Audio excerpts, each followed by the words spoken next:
So we're gonna be playing. Well, not playing. We're gonna be watching an analog horror series called Vita Carnis.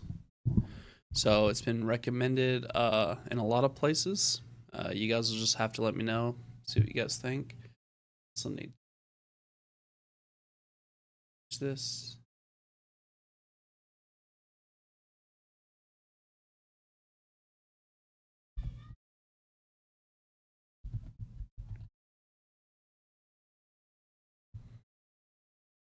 Is that?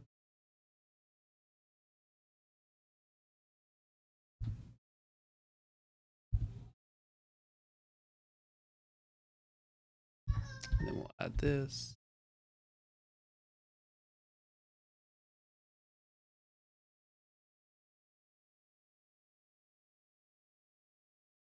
Perfect. So this is Vita Carnis. It's an analog horror series on YouTube. I love analog horror, and I also love like Wendigoon and Meat Canyon as well. I'll watch their podcast. It's pretty sick. But you guys let me know what you think. We're just gonna jump right into this.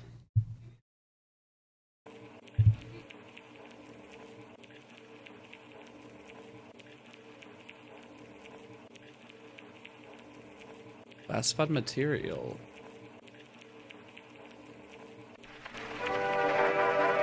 On planet Earth, life has thrived for millions of years. Creatures big and small have found ways to adapt and evolve to flourish in all types of environments. From barren wastes to lush forests, life can be found.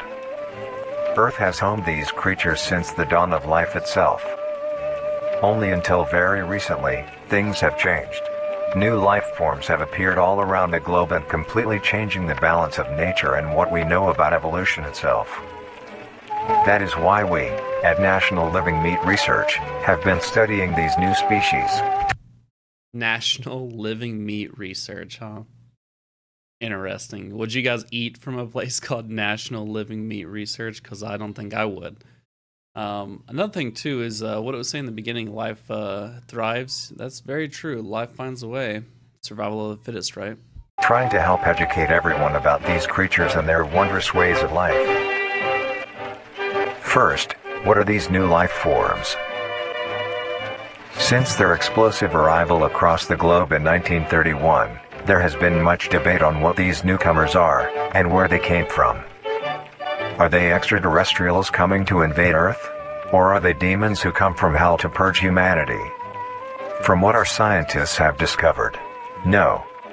The origins of these creatures are solely to Earth, miraculously out of nowhere. We don't know why or how, but one thing is for certain, Earth is now their home. What these creatures are is mysterious and still not well known today. Interesting. So they didn't come from outer space. They're not some demonic entity. They came from the planet itself, which makes me think that they must have been trapped underground somewhere. Possibly like deep ocean, maybe. But very interesting. I wonder what caused them to emerge. But here is what we do know. These creatures are comprised mainly of muscle tissue, organs, and bones. They greatly resemble animals with no skin, or store-bought meat. Because of these characteristics, they have been named accordingly as Vita Carnis. The Carnis species consume decaying, organic matter, but their main diet is composed of raw meat, not including their Carnis relatives. The Carnis only appear in places where there is an abundance of crawl, which leads to the first creature of the Carnis species, the crawl. The crawl is a growth of meaty tendrils that closely resemble the small intestine, the only difference being the dark red coloration. These tendrils grow in a similar pattern as vines, mold, or fungi. A primary stem structure is the host to divisions of other, smaller branches. In each tendril contains a variety of veins, arteries, and other similar organs used to transport nutrients absorbed from its surroundings. The ends of these tendrils are equipped with organelles used to absorb water and organic matter necessary for growth. Interesting. So it grows like a plant, but It seems to act more like a fungus, like mycelium. Mycelium will branch out and strictly devour like dying material. It'll dissolve it, and then it will eat it afterwards, absorb whatever dissolved stuff's going on. It's the same as like us eating food. It's just it does it externally. We do it internally. We eat food. Our stomach acid dissolves it into base nutrients, and then our body absorbs those nutrients. This, just like mycelium, kind of dissolves the decaying material on the ground and then absorbs it. Interesting. The source of these organic materials is mainly found in dirt and soil on surrounding surfaces. Using its root-like tendrils, it absorbs the material and processes it into usable energy. Although, the crawl also obtains energy through another means. Using a sophisticated form of photosynthesis, the dark pigmentation of the smaller branches is ideal for absorbing sunlight, and therefore allowing solar energy to fuel the crawl's growth. Because of its efficiency, it thrives in almost all types of environments, easily allowing it to spread across the world, and can be found pretty much anywhere. Its recent inclusion in the ecosystem has caused many major changes in nature's balance. One may assume that the crawl's presence may outcompete any other competitors, but due to its unique life cycle, where old branches fall off and decay into nutrient-rich compost, all forms of life seemingly flourish instead. The crawl's abundance grants plenty of nourishment to all animals, from plants feeding on the decayed crawl, herbivores thriving on increased plant population, and carnivores feeding on both the abundant prey, and are able to eat the crawl as well. See, that is concerning because the only reason things evolve to be eaten, I mean, plants are a really good example of this, but the only reason things evolve to be eaten is so they can, because there's always a purpose, right? If the crawl is evolving to be eaten by basically every organism on the planet, there's got to be a reason why. It's got to help it reproduce something. It may just want, inside the animal or organism. But that also means, like, it reminds me of those mushrooms from the, I forget what series it was, but the very popular series. Reminds me of those mushrooms that basically infect the host and take over its entire, like, system, its nervous system, and then causes it to go out and do things it normally wouldn't do. The presence of all these animals leave behind waste, which will be broken down and consumed by the crawl, and the cycle begins again. This form of symbiosis leads to an environment where all populations thrive. Humanity also uses the crawl to our advantage. Because of the supernatural rate of growth and its richness in nutrients, it has been sustainably cultivated into domestic farms. The crawl is harvested and processed into fertilizer, which greatly increases crop yield and quality. The crawl may also be used as a food source for humans, and reliably so. But due to its unkindly appearance and taste, it has yet to reach cuisine standards. The crawl also plays a very important role in the next creatures that we have been studying. Now that's very interesting. Seems like humanity figured out a use for it, but it's also so new. I mean, 1930s, is almost 100 years ago today, but at the same time, that's still pretty new for an organism to enter an ecosystem and then basically completely take over that ecosystem. Another organism that's very similar to the rate at which this organism is successful is cats. Actually, cats are like biological disasters. If you introduce cats to a new area, they will basically take over the entire area. It's wild. 1 second. Sometime.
Oh man, chat, this is way too hot to keep on.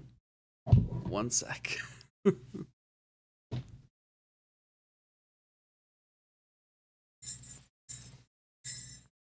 Oh, there we go.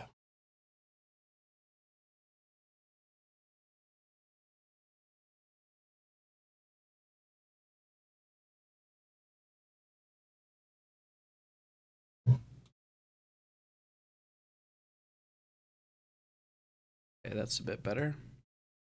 We're also going to open up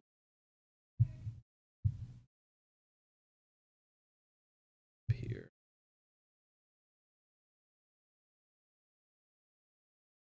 Here.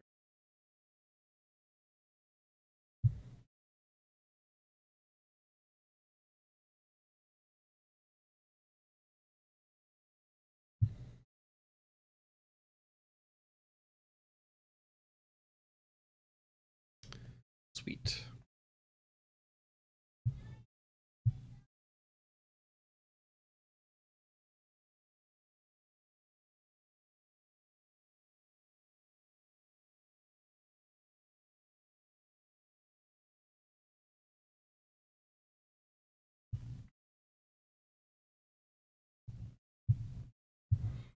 Reach cuisine standards.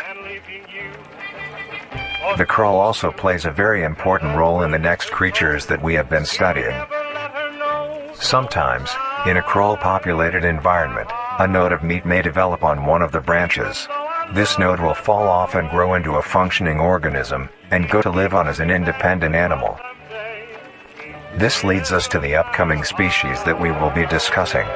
The first of these creatures are the trimmings. Okay, hold on. So this thing starts out basically as a plant or type of fungus, and it proceeds to hatch creatures that are basically more complex and can move around and everything. This would be the equivalent of like walking through the forest and you find a big mushroom with a big pod on it, and then all of a sudden that pod opens up and basically a little baby human starts walking out of it. That would be the equivalent. It's unlike anything on our planet right now. That's wild. Ooh, what was that? The first of these creatures are the trimmings. Missed it. Just missed it. Let's see if I can.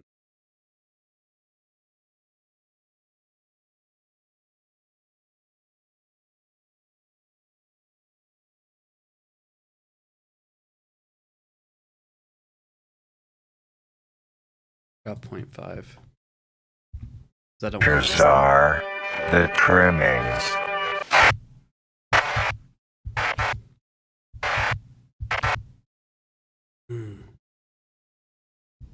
Creatures are the trimmings. There we go. I think that says once upon a time, and then there's looks like a king, a queen, and a prince. I can't read any of this, unfortunately. But symbolism wise, king, queen, prince. We'll have to remember that going forward.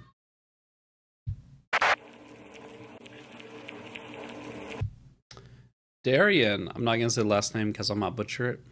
Very interesting series so far. We'll go ahead and go to episode 2 now.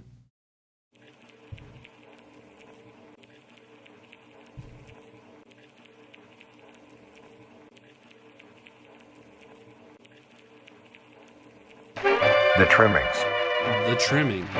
Trimmings are small animals that resemble skinned raccoons. They are...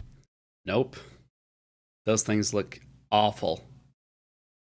100% would be hunting those for sure.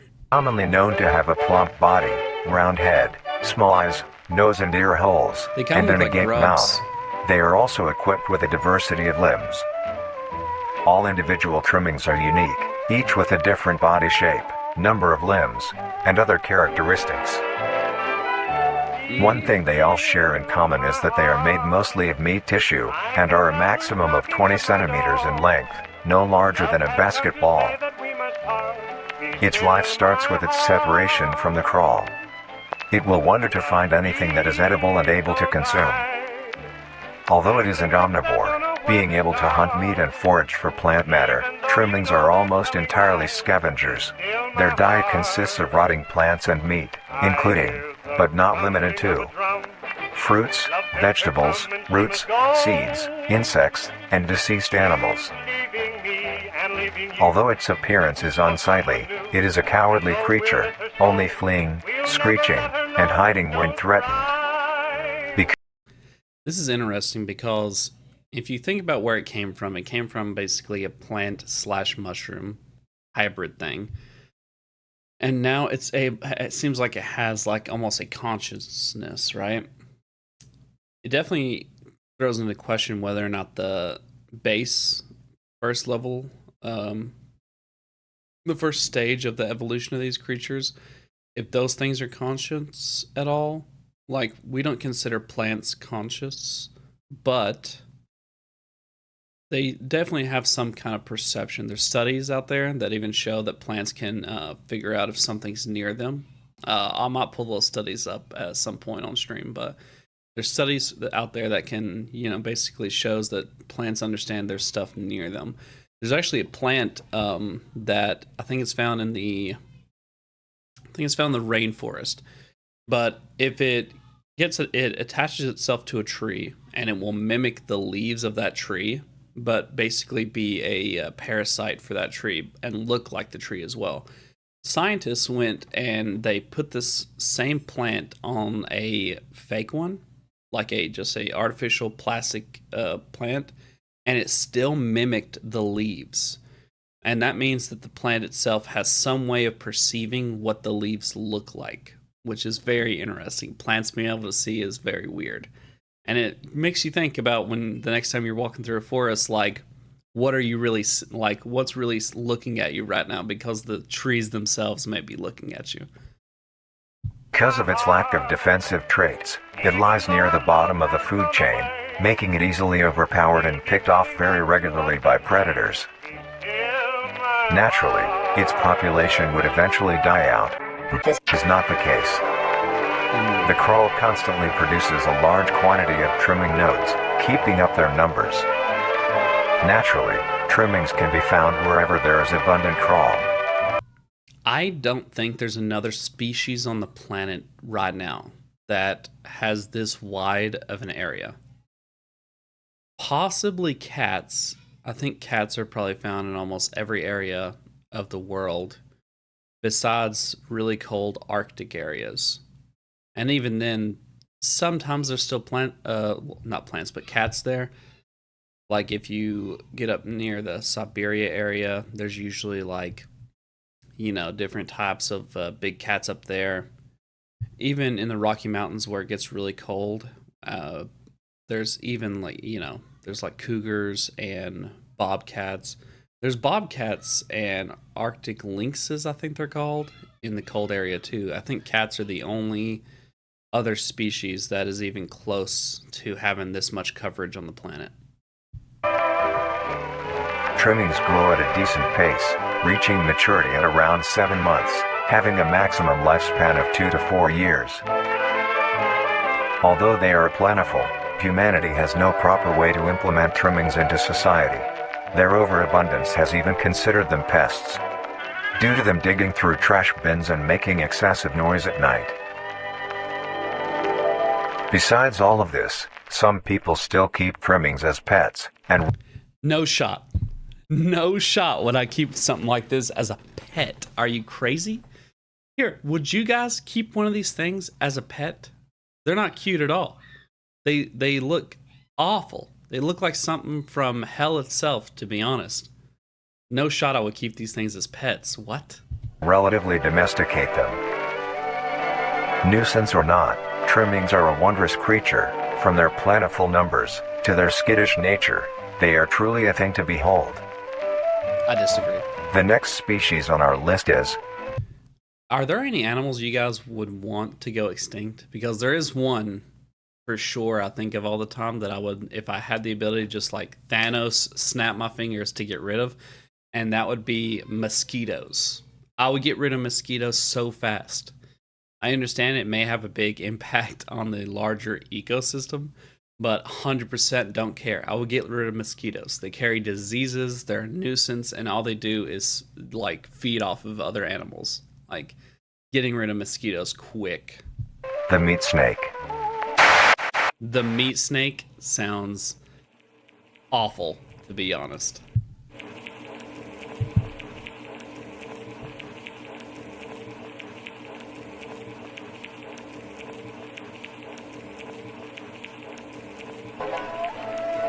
The meat snake. The meat snake is a worm-like creature, made of a variety of types of meat, coated in a transparent, skin-like membrane. Its size varies during its lifespan, depending on how much it consumes. When it first separates from the crawl, it is only a few centimeters in length. Eventually, it will reach an average length of 5 meters. Although, under extreme conditions, like natural disasters, war, or plague, it can greatly surpass this length. The meat. So it grows larger when other creatures are basically suffering. That's very interesting. Even during natural disasters. I mean, a plague you could see. I mean, maybe natural disasters you could see it too, but a plague might be able to understand why a creature might start to, rapidly adapt to it. There's what's those creatures called? You guys know grasshoppers, right? Just your regular old grasshoppers. Well, if food abundance is like low and grasshoppers start, thinking that there's not enough food to go around, then they become locusts. And when they become locusts, they become ravenous. They become way bigger, they adapt, and they just start becoming huge swarms, and they just start going through and eating everything they can find. This seems like it has almost a similar ability. Like, whenever it's, threatened, whenever it's under distress, it seems to basically evolve in a way to, get through it. Meat snake's diet consists entirely of dead animals or parts. A meat snake is incapable of consuming a healthy, living organism.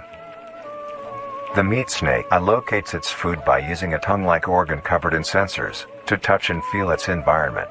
The sensors catch particles of decaying meat, notifying the meat snake that there is food nearby. This process shares many similarities to regular snakes, hence the meat snake's name. Once it locates the corpse, the meat snake will open its jaw and swallow the entire body whole. Once the entire body is consumed, the meat snake's stomach will release a variety of chemicals. Some will break down soft tissue like skin, and the connection points between muscles. Others chemicals will then ferment and preserve the tissue to keep it from breaking down for as long as possible. After that, the remaining flesh and bones will move along the meat snake's tract and slowly be implemented into its own structure, extending the meat snake. Unsatisfactory parts like skulls, pelvises, hair, and fingernails will be excreted. Speaking of skulls, the meat snake will take the skull from the consumed organism and use it as its own. Each meat snake has its own skull, each corresponding to what that one has consumed. During its lifespan, it will swap or replace these skulls if needed. A meat snake's lifespan depends entirely on how much a meat snake consumes. The longest one has lived for was 28 years. 28 years is crazy, chat. That's crazy. 28 years. And it also replaces its skull with other skulls. Could you imagine going through the forest and you see a meat snake that has like a deer skull? Man, that's like some Wendigo stuff, honestly. And then on top of that, the more scary one would be finding a meat snake that has like a human skull. That one would be horrific. I wonder if people are domesticating these ones. You think so?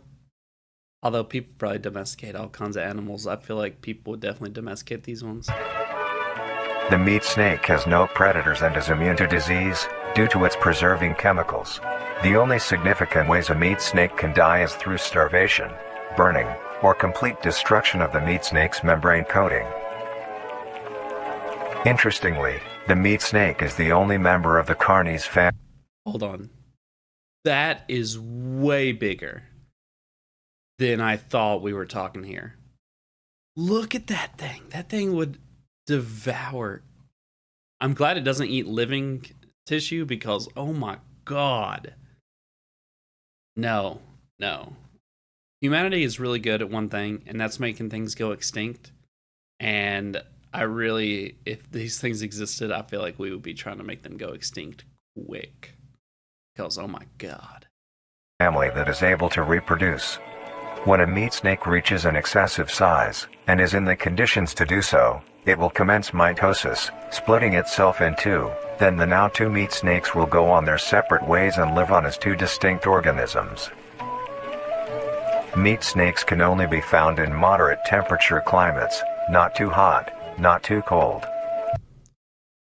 So, it doesn't have to reproduce normally either. It basically splits itself like a worm does. If you cut a worm in half, most of the time, not all worms obviously, but most of the time, those two pieces you have now become their own individual organisms, and they start living on their own. The meat snake seems to have a similar ability. I'm glad they can't be found in, colder or too hot, in the extreme environments. Because if these things did exist, I would so be living somewhere like Alaska or something to stay away from them. God. Their population depends entirely on the amount of corpses available. Where there is death, there are meat snakes. Humanity will use them to our advantage. Meat snakes are a very efficient and clean way of disposing of any meat products. The preserving fluid within the meat snake's body disinfects the carrion, preventing the spread of disease. Humans use meat snakes in butcher shops as a waste bin, dispose roadkill, within war on the battlefield to dispose of festering bodies and parts, and within zoos to dispose of deceased animals. They are extremely tame, not caring if any creature is around them, only acting defensively when it is within consuming a meal. This means they are very easy to tame. Overall, meat snakes are a marvelous creature with a very interesting way of sustaining itself. It is an amazing experience to encounter one, as long as you don't mind the smell. An amazingly horrible experience? What do you mean? No shot I would be going to any place that has these as disposable things. No shot. I wouldn't be using these as trash cans. I wouldn't be using these for anything. I would just continue the way we have been and bury dead things or, burn dead things. No shot I would ever use these as a form of waste disposal. No shot. Our next creature is the mimic. Okay, no. Mimics are not happening. No shot. Loving this series so far, by the way.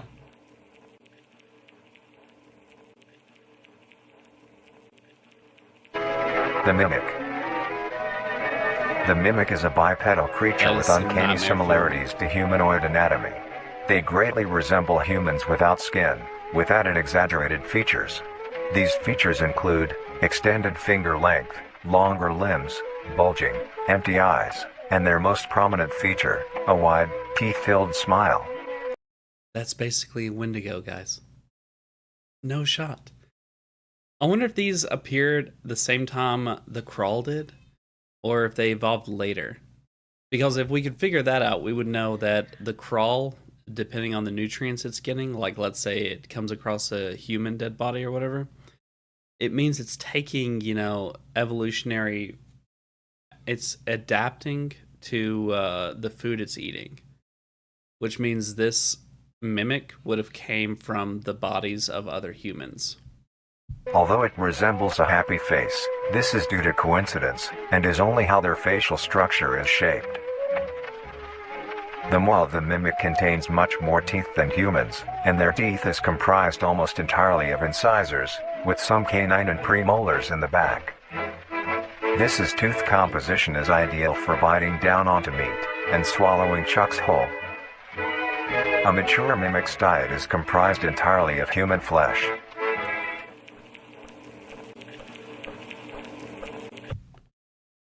What do you mean? Guys, we would be trying to make these things go extinct so fast. This would be terrifying. There's no more, like, you're not going camping with these things out there. No one in the right mind would. I wonder how hard they are to, like, kill. It's solely evolved to eat us. Because of this, they are found solely around human-populated areas. The mimic's life cycle is made of 3 stages. In the first stage, a young mimic separates from the crawl. They closely resemble their trimming relatives, but are thin, sleek, and only have 4 appendages. In this stage, the young mimic will hunt small animals, moving on to larger and larger as they grow. Once large enough, it will begin metamorphosis into the next stage of life. Once fully transformed, it will resemble the description mentioned in the beginning. Its hunting style changes and becomes much more complicated. It now stalks and feeds only on humans. It will locate human-populated area and begin its search for an easy target. To blend in, it may use objects to conceal itself. These include clothing, mannequins, and furniture. So it's not just a creature that hunts humans. It's a smart creature that hunts humans. What? It has the intelligence to act like us and pretend to be us in order to hunt us? That is truly terrifying. Once a target has been found, the mimic will observe its prey and learn its routine and when it is most vulnerable.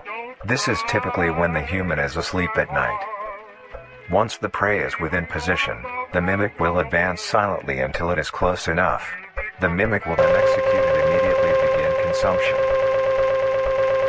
Once the mimic has had its fill, it will leave the scene, a fair distance away from the human population, and begin to digest its meal.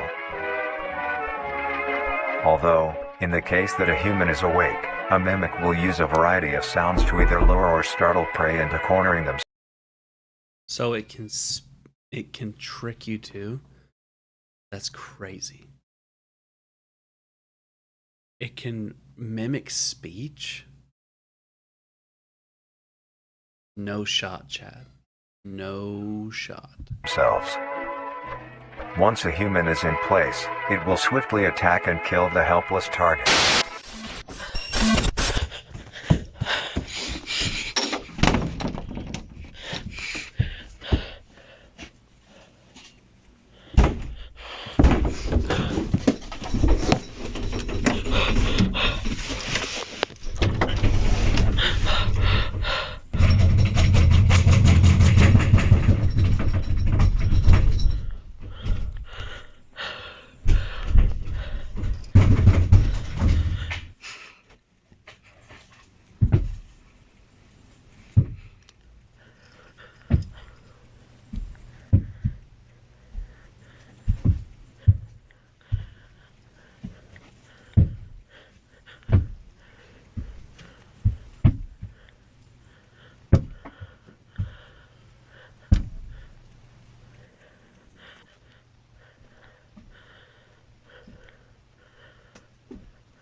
I would so be strapped right here.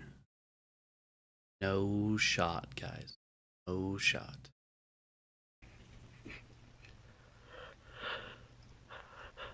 Ooh, nope.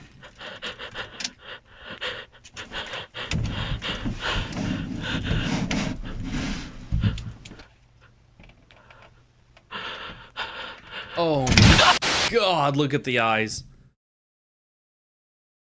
I don't know how you guys feel about it. But if I know like this is my time, something's about to kill me, I am going out hard as possible. I would bite those fingers.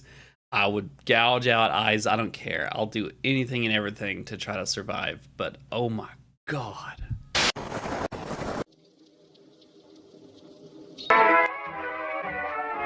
The next stage of the mimic's life cycle has two potential morphs it may develop into.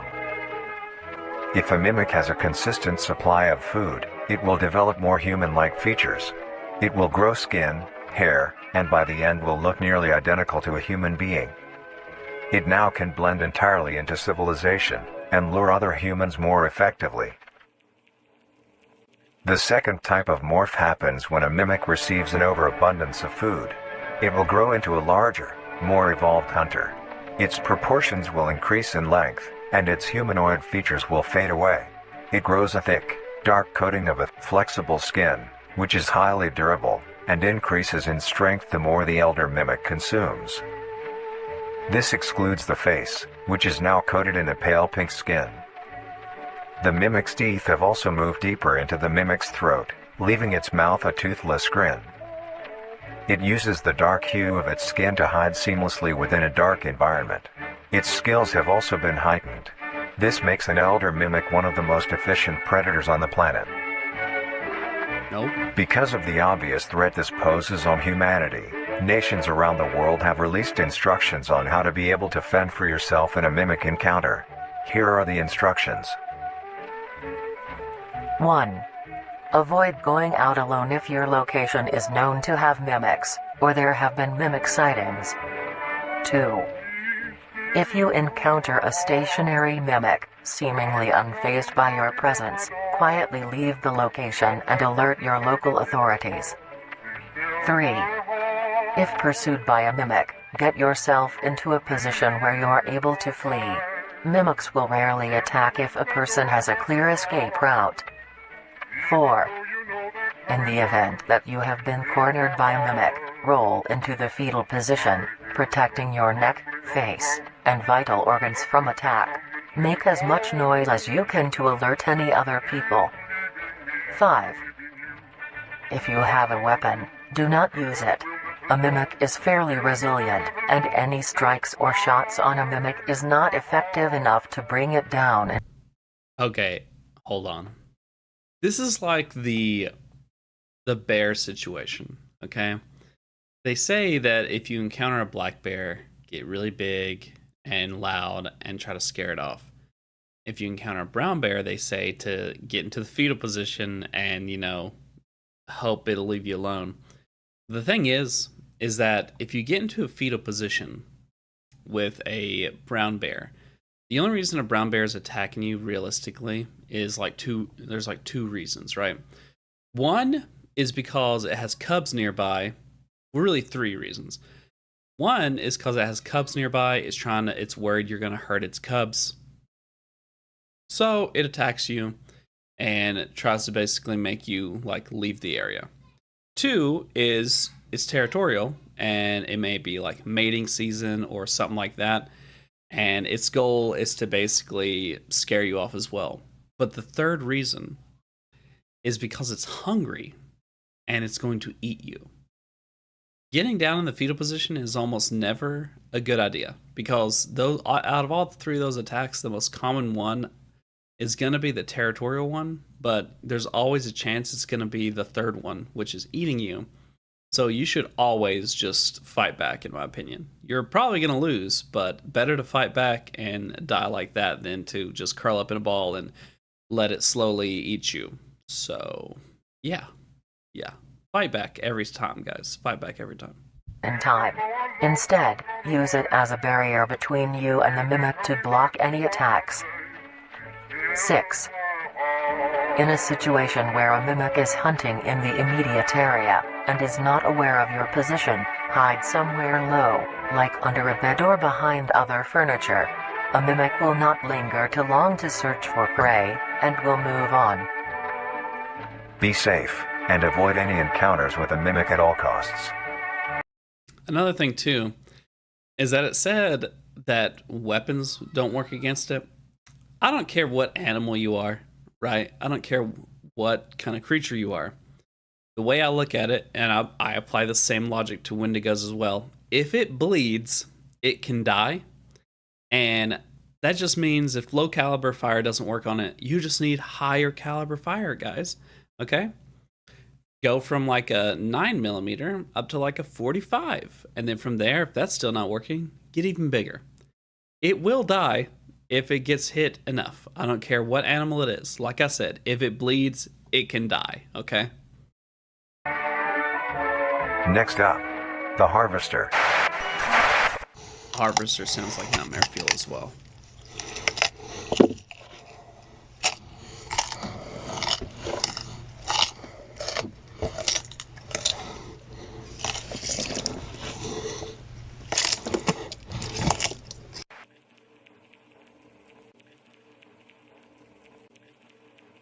Darian, I'm loving the series so far. This is awesome.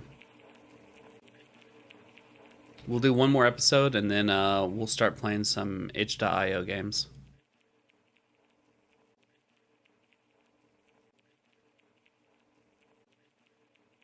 The Harvester. The Harvester is a large, bulbous mass, with a large amount of tendrils spreading from the base. The bulb measures around 3 meters in height and 2 meters in diameter.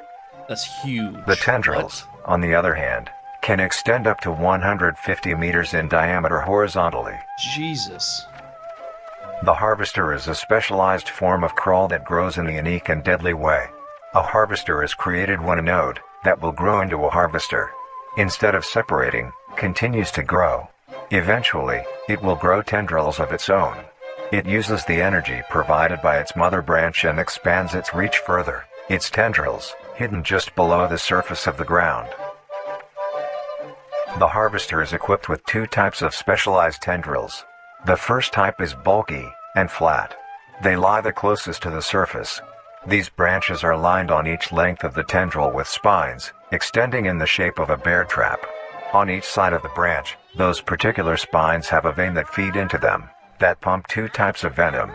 On one side, the spines can inject a neurotoxin, which will attack the nervous system of whomever it is injected into, causing sudden paralysis. The other side can inject an anticoagulant, which when injected, prevents blood cells from clotting. Whenever a large animal moves across the area armed... It's like the ultimate mix of like evolutionary traits. Okay, so like it acts like a plant and absorb sunlight and eat, right? That's the first stage it gets. Then it, grows legs. It can run around and basically interact with the environment.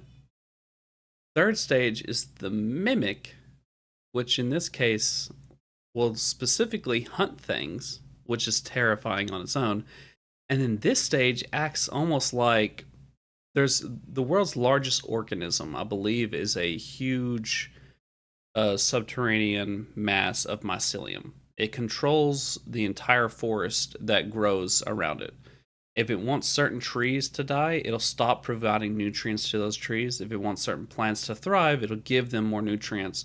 And it basically acts like a, almost like a supervisor of the forest, right?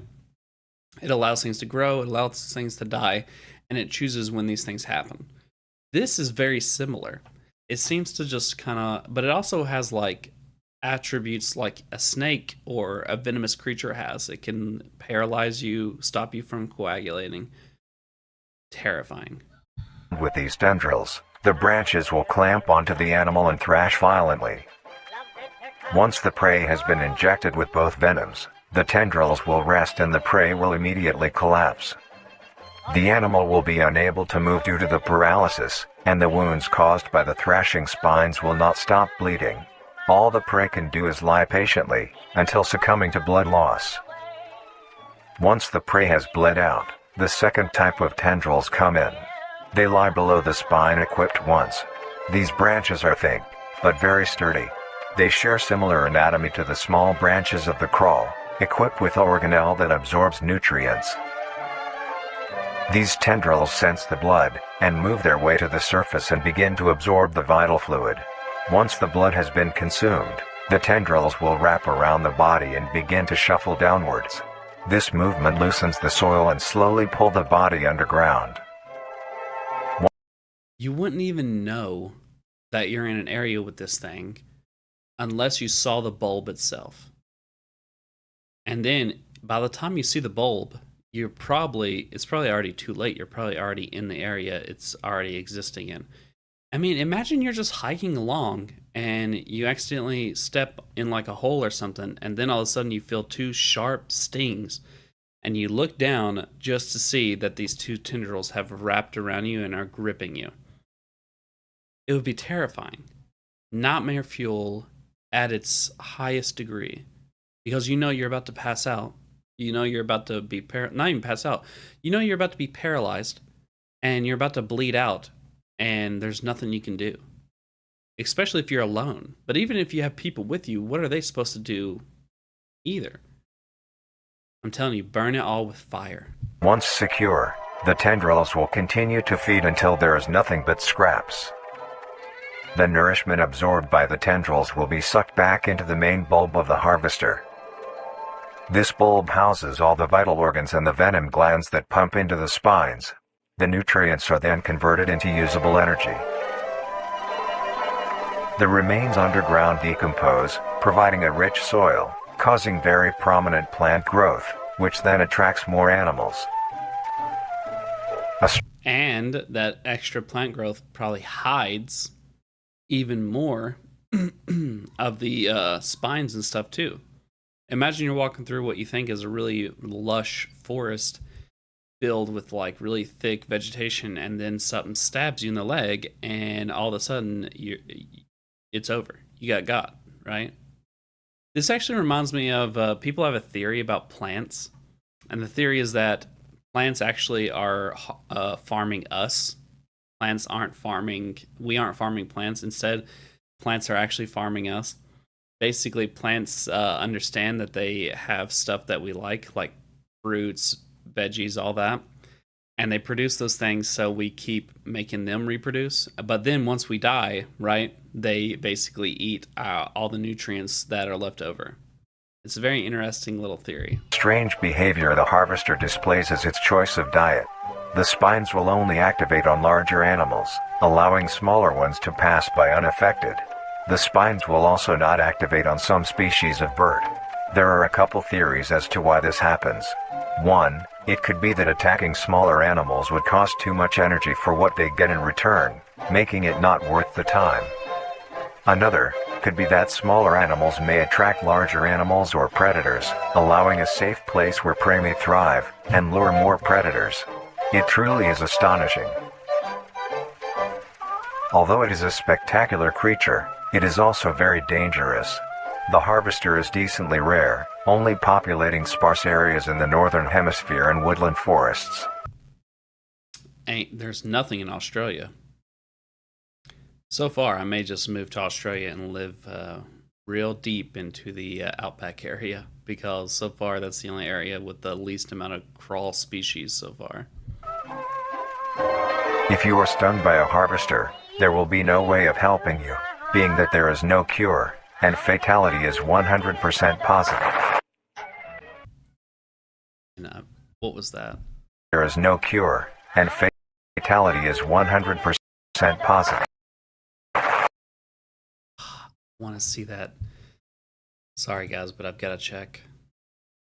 Speed 0.5. Let's go back. Fatality is 100% positive. Is 100% positive. Family attacked by... Oh man. Family attacked by, and then a whole bunch of authorities refuse to handle the harvester. Yeah, I mean, what are you going to do here? Especially because it seems to reproduce very quickly thanks to the crawl itself, the first stage. I mean, the only way it seems like to get rid of this stuff is by burning it. You would just have to burn entire ecosystems to get rid of it, which in turn would have disastrous effects on, every other organism. Let's see. It also says only putting up warning signs and let's say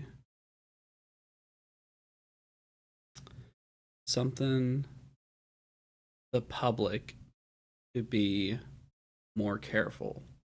It says more careful. Gotta switch the speed back.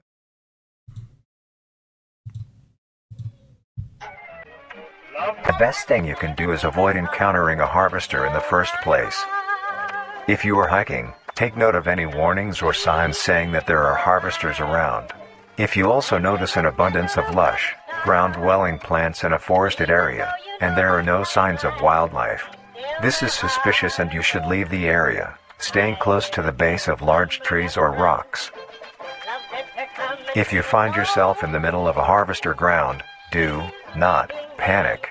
Sudden movements may activate the tendrils and will inject you. Although a harvester is rather forgiving, do not risk any skittish movements. Remain calm. If you have any objects with considerable heft, like coats, backpacks, or full water bottles, gently take that object and lightly toss it towards the bulb, and away from your escape route. This will activate the spines on where the object lands, distracting the bulb for a moment. You will then slowly begin to do wide shuffles away from the bulb. If possible, throw another object when you are certain you are a fair enough distance away, just to be safe. Continue until you are completely sure you are out of harm's way. You may come out unscathed, but don't be too obnoxious, or you will be a harvester's next meal. Next up is the host.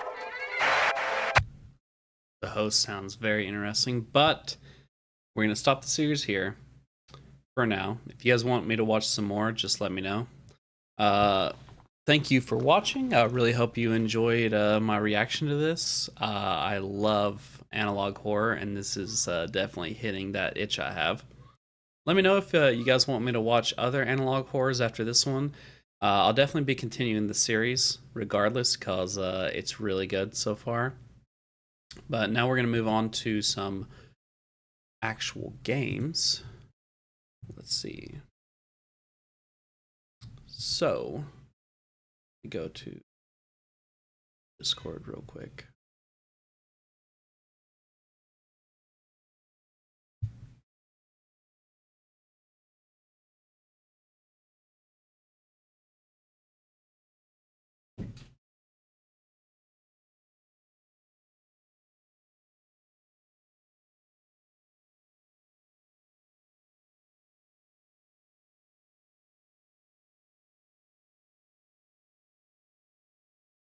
Just calling my brother right now to see if he wants to get on or not.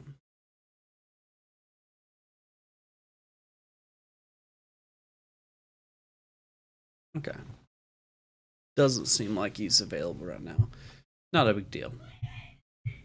So for now, we'll just go ahead and dive into some itch.io games. Let's see.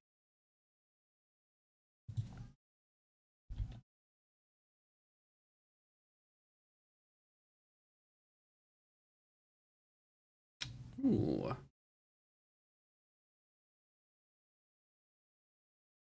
This actually looks pretty interesting already. Hotel. A short, abstract, and liminal horror game for BJM 12, made in 5 days. That's interesting. We'll see how this is. Let me change my Twitch stat stuff.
extract this real quick.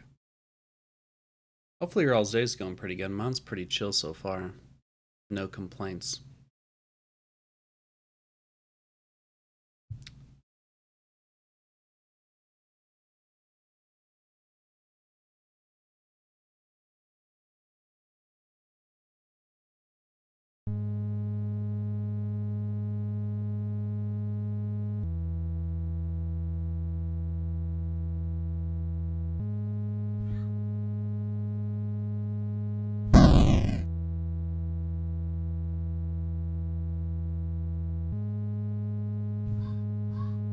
Is there no way to expand this? Oh. Well, never mind. It wouldn't let me maximize the window, so we're going to try something else actually. Let's go back to itch.io. Games. Horror. Popular.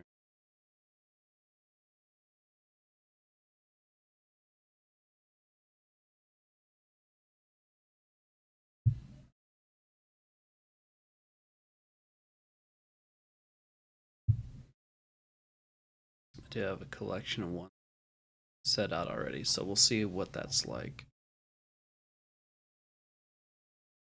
Library.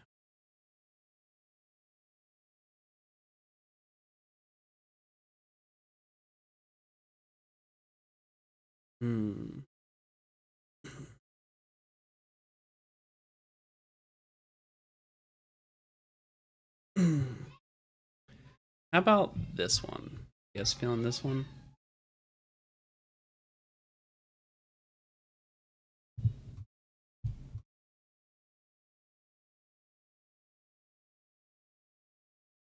Slender Tubbies, huh?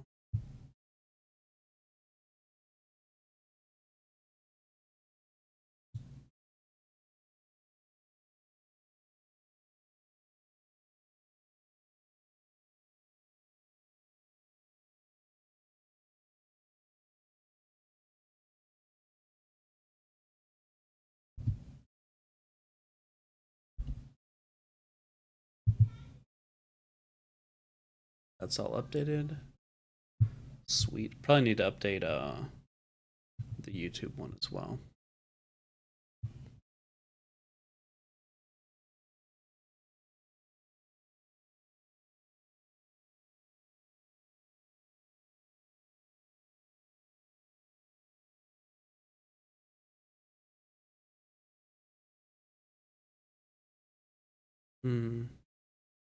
Says the bit rate's kind of slow. So, how do I fix that though?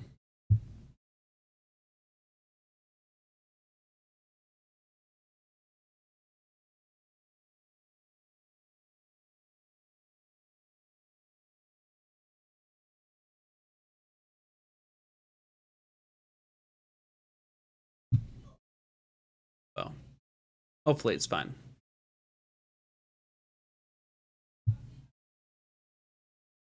So it's not letting me fix anything.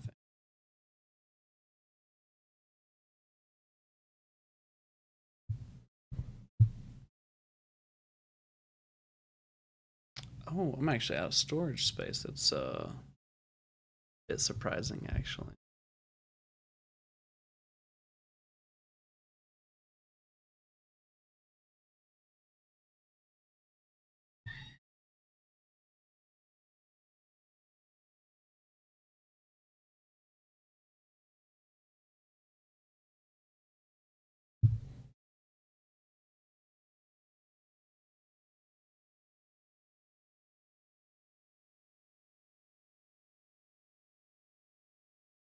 Sweet.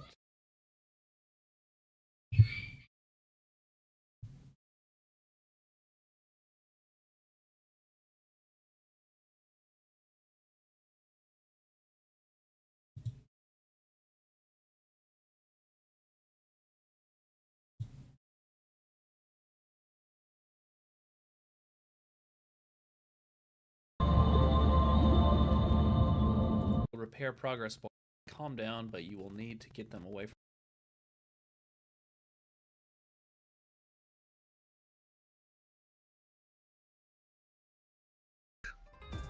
That one.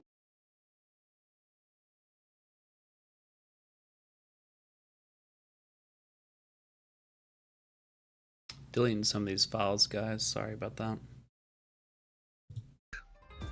That one.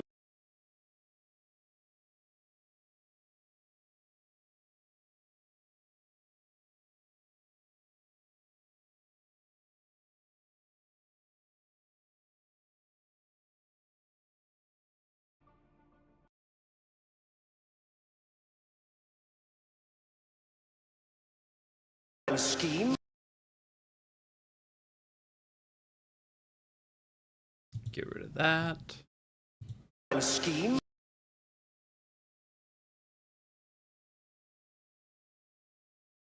Scheme.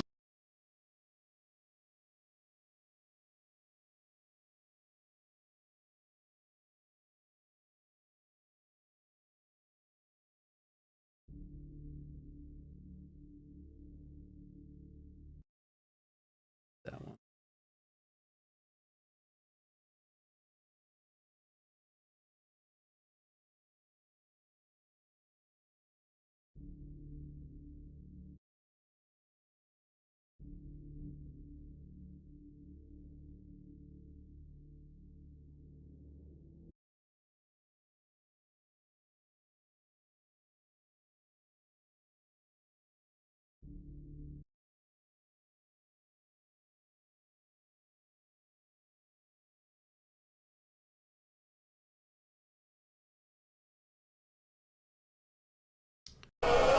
Over and out.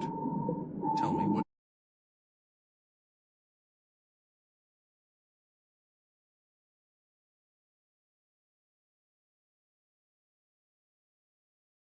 I'm also gonna open a window because man, it's hot in here.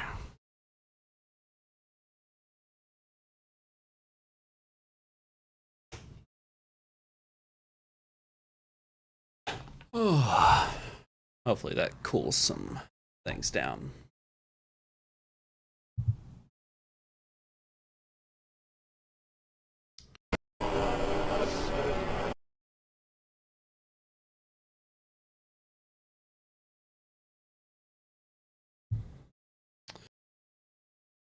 Okay. Should have cleared up some space. Hopefully.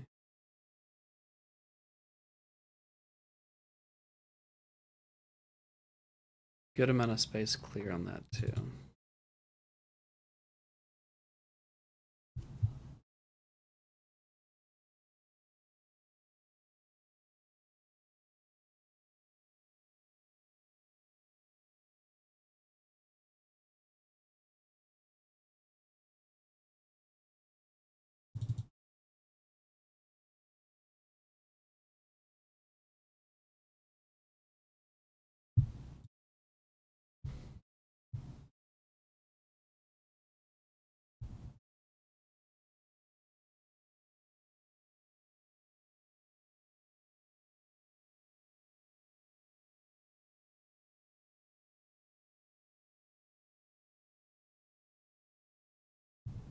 Install that.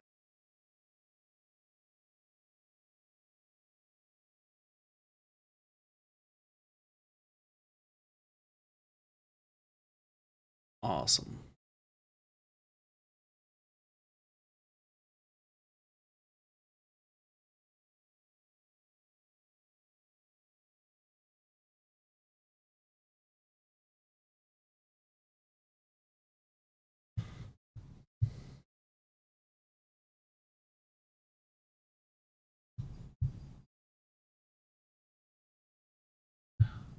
It's only 5 gigabytes. I wonder why it's not working.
That one.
Oh wait, I bet I know what she is.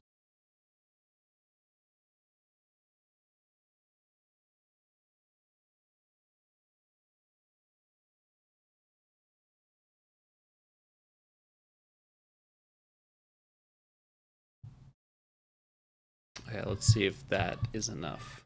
Because I really hope it is.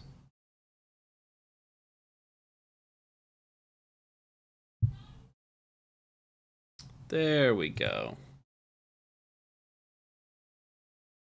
For mine again.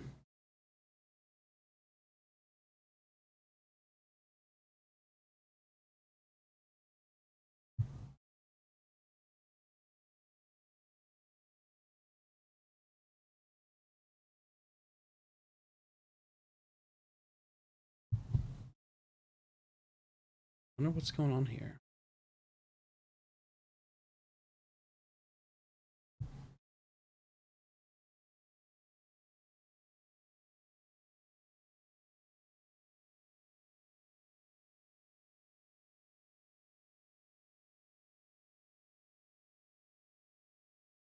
It's under use.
Okay. That's correct.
Hey, maybe that'll give me enough space.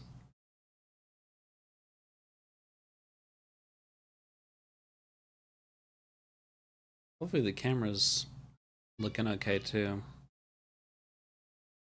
It almost seems like it's lagging a bit. We're gonna restart the camera too.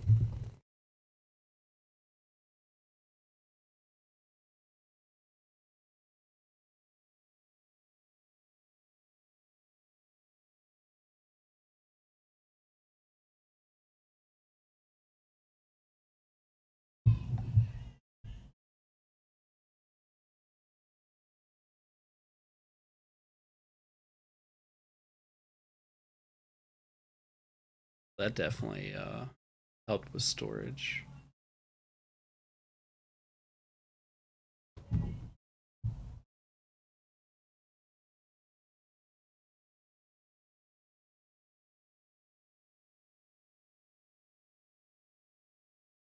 Okay, that should be enough space in theory.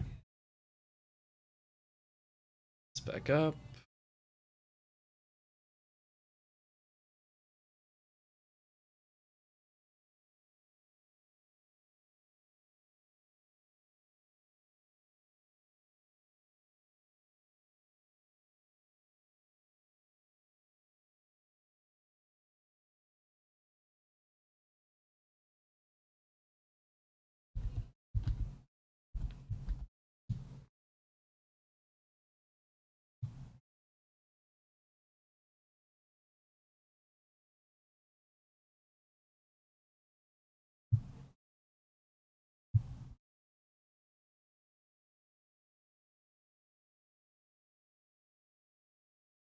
It's only 5 gigabytes. I mean,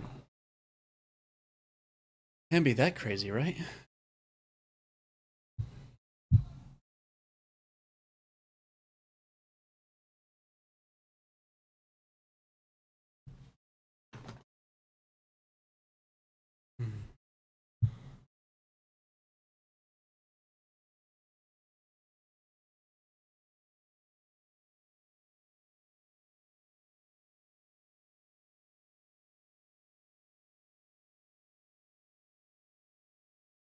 Okay.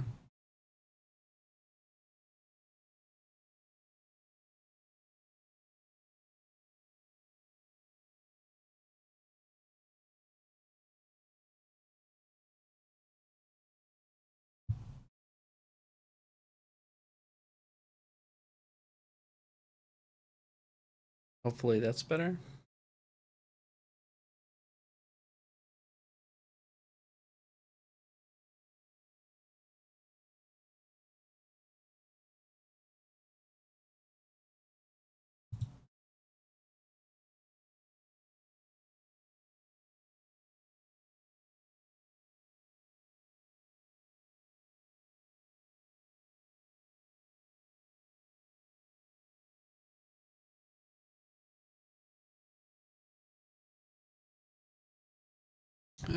But yeah, well, your all's day is going pretty good.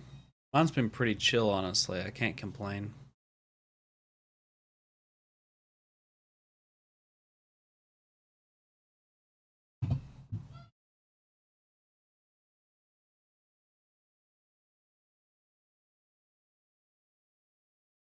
About 22 more seconds.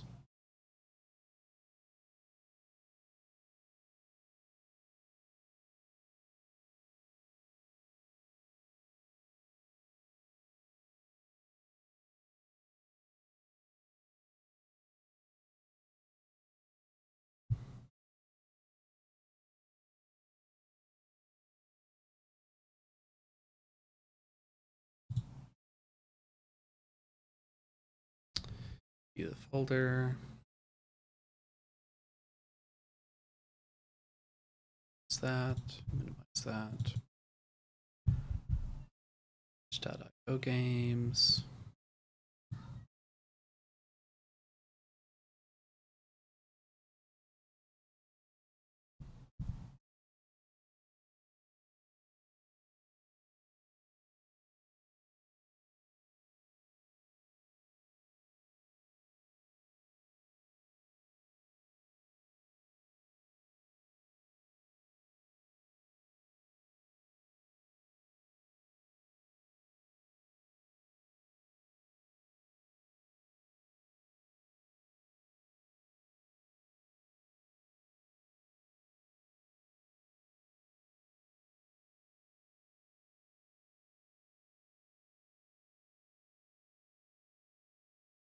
Need to keep that on.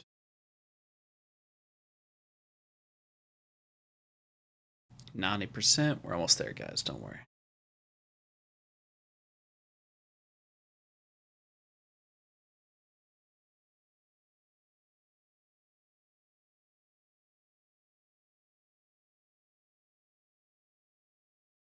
Eat.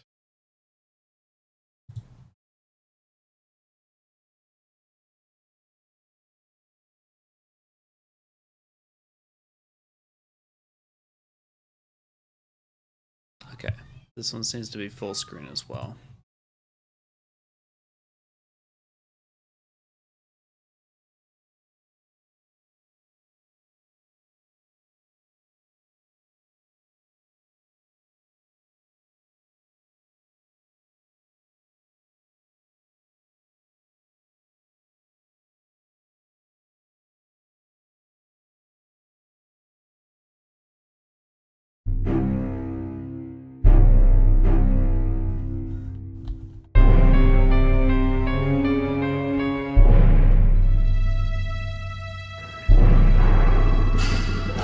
Just do that.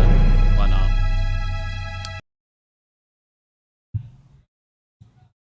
Got the recording. So this is Slender Tubbies. We'll see how it goes. I've always thought the Teletubbies were very creepy, to be honest. So we'll see what this entails. Put this up there. There we go. So I've always thought it was kind of creepy. The Teletubbies. The fact that this is Slender Tubbies. Let's see how it goes. Like I said. Speedrun? I did not mean to click speedrun. I thought it'd give me more options.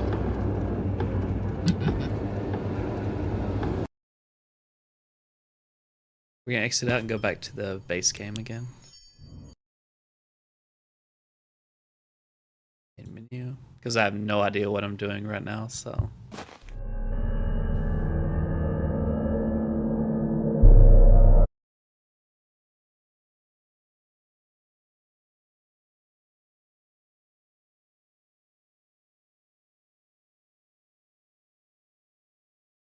There we go.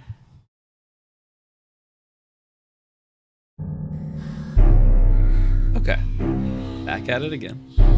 Slender Tubbies. The Teletubbies have always been terrifying. Seems like a multiplayer game. Solo. We got Woods, Maze, Lake, Legacy, Bunker, Camp, Fortress, Forest, the Riverside, and House. How about we'll just do the Woods. Keep the custard amount the same. Just do collect. Excellent dummies.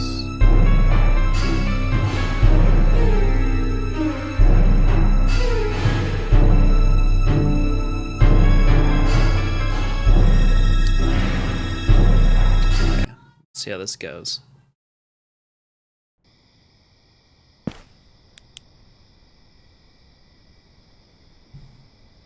Ooh, a bit laggy. I wonder if I can mess with the options here.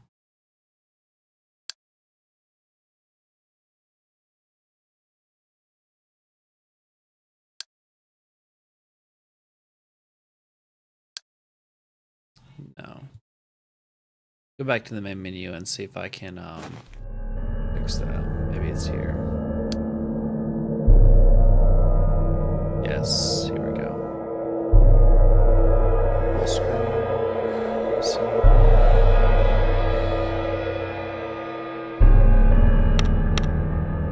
Up to 60.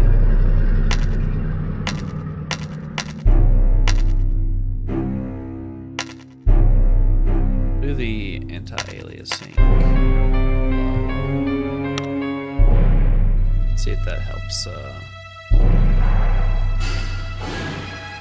Just try optimal settings.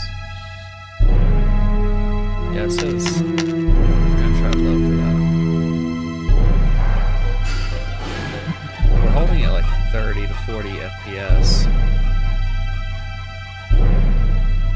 bring this down to 600 by 9. Getting some better quality.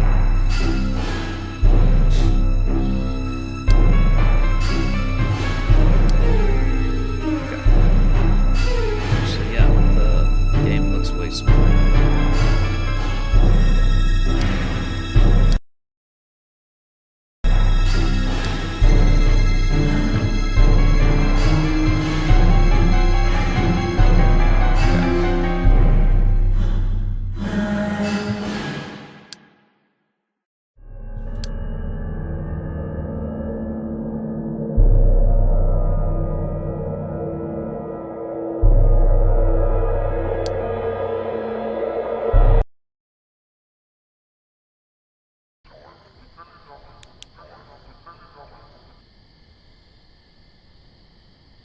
Yeah, I remember the first Slender Man game I ever played when I was like 10.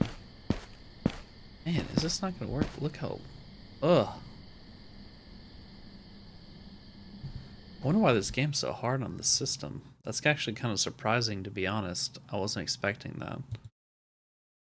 We'll try something else, I guess. Sorry, guys.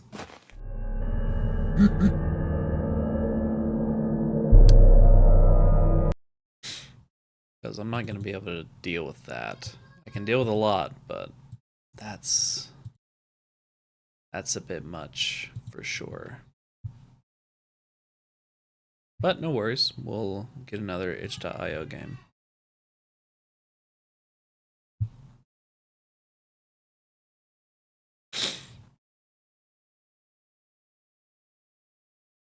I have been wanting to try this one out, so we'll see how this goes.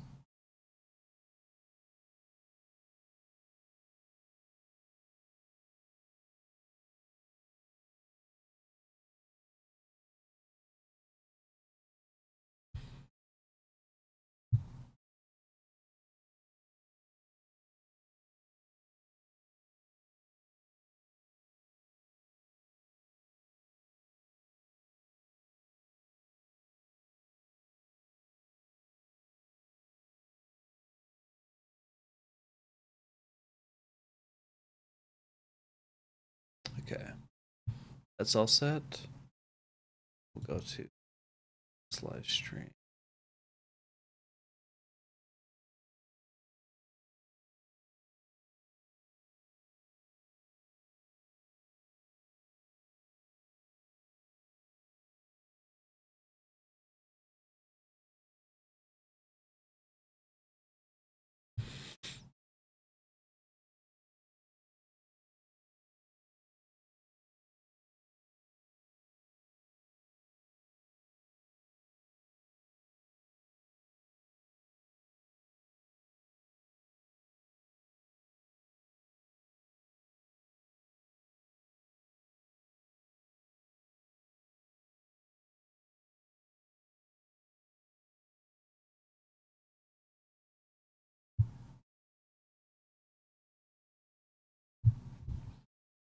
Get rid of those.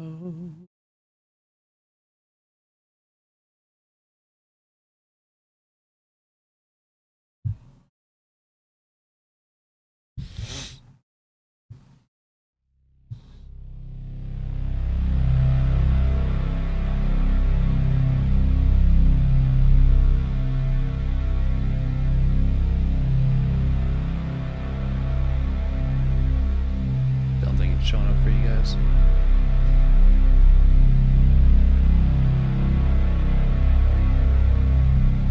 There we go. So this is lidar.exe, found on itch.io. I've seen some games similar to this, but this will be my first lidar game I've ever played. So wish me luck. We'll see how this goes.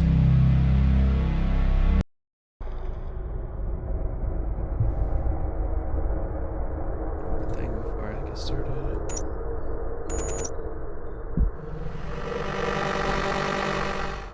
Okay. Yeah, there's like a doorway here.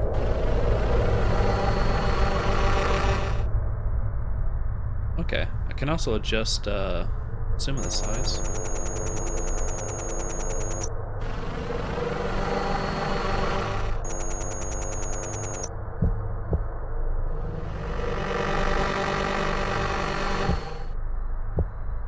Interesting.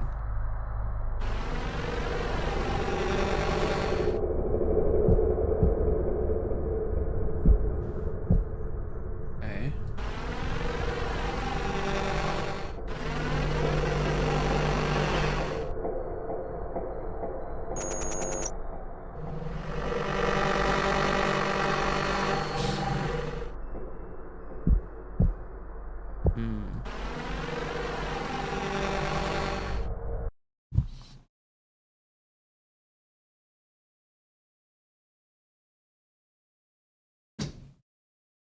Okay.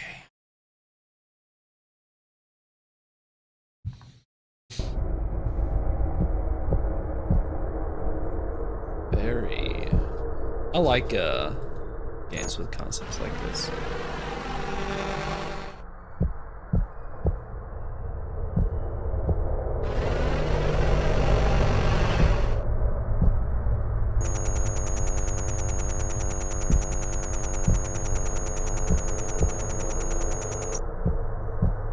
What's that?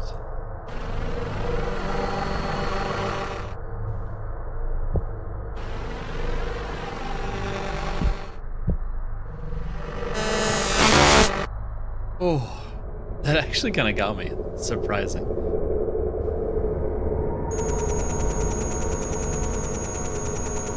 Okay. Stairwell or something.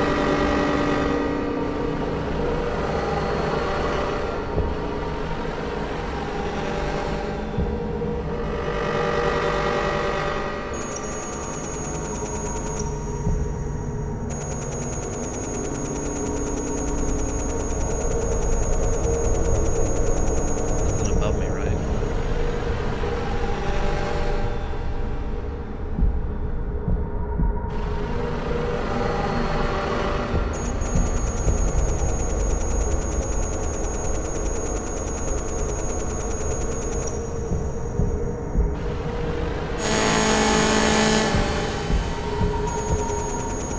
And he's gone. Jesus.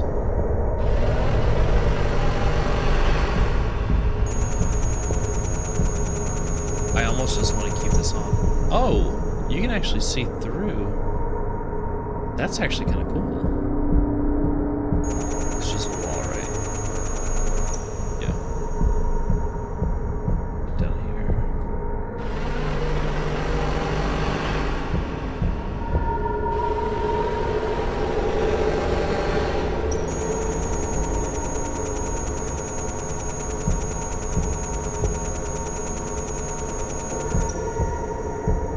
Okay.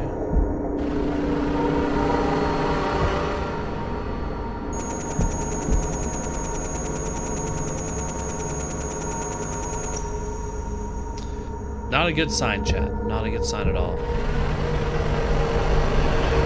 It's the most terrifying thing you guys have ever experienced IRL, huh?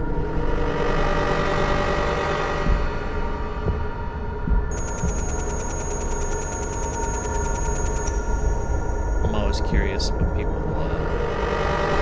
what experiences people have had.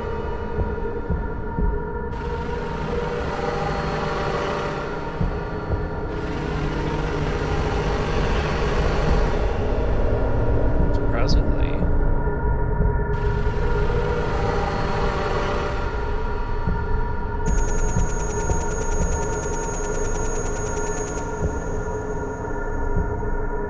Man, it looks so cool when you look back.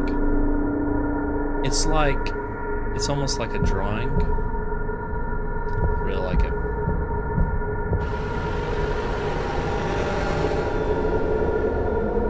If we do it at 100.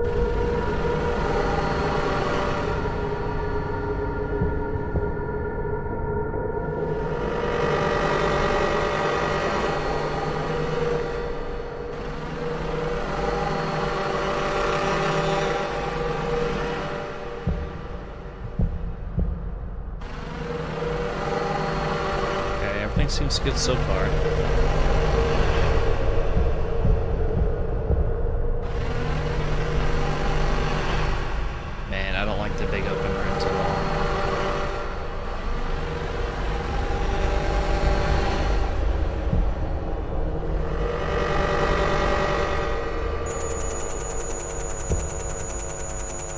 duck? Or a goose?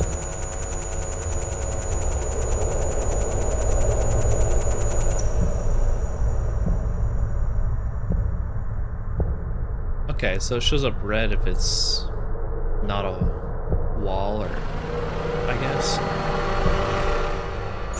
Because it's not moving, it doesn't seem alive. Some red over there too.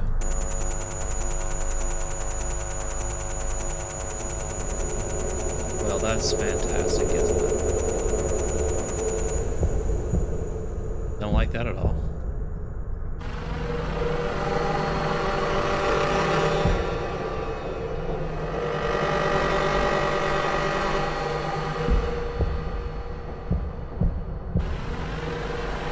Okay, so we got a path here. Path here. I don't really see a path over here. What's that? Why did it do that? Did I?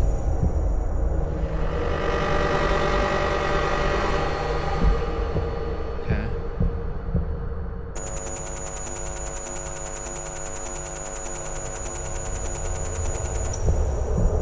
Pillar there. Ooh, left or right though? I don't like the way left looks. We're gonna try right first. Okay, I see green.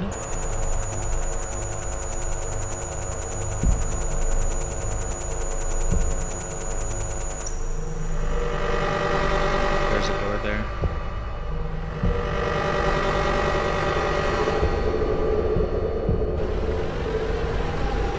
Another door right there as well. Two doors. Ooh, we got a keypad. Exit.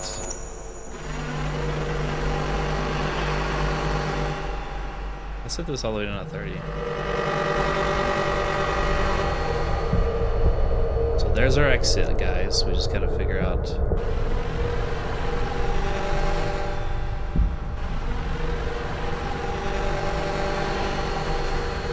What if I set it all the way up to like 600?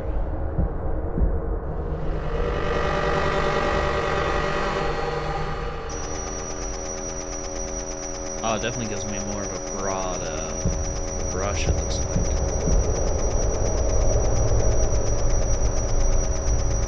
Okay.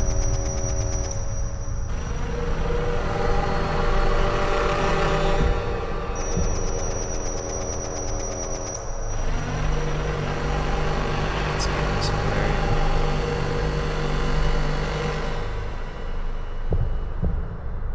Okay. Yeah, but that one's a bit too broad. Well, 380. 380 doesn't seem too bad.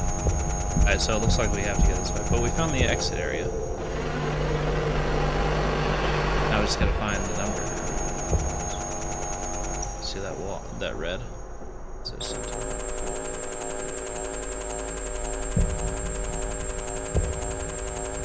7128.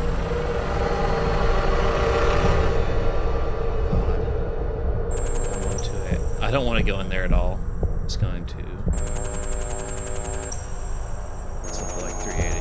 That way, if anything gets in front of me, I can see it.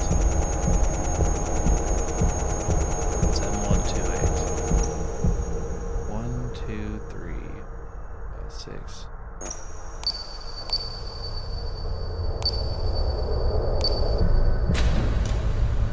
Sweet.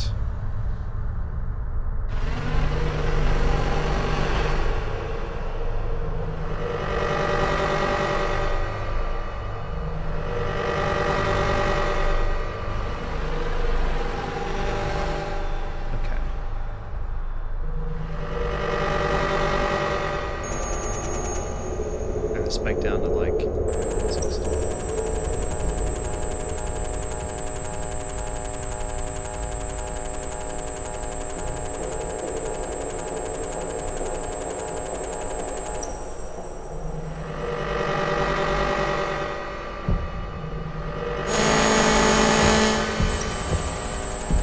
Oh, there was definitely someone standing there.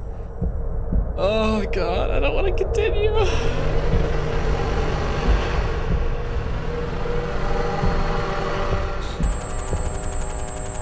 Let's turn this up to like 200.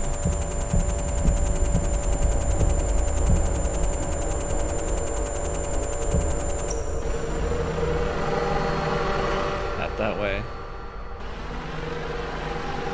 Check this way. Go.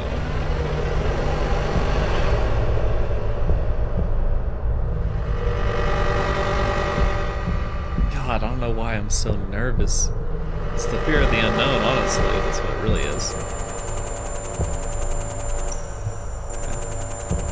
Alright, so nothing over here.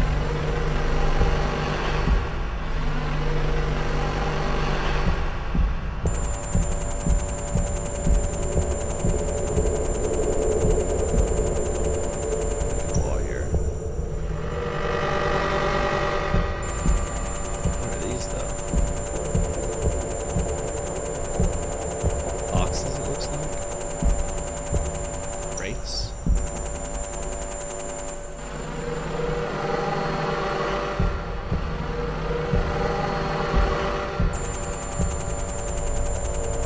Dead end.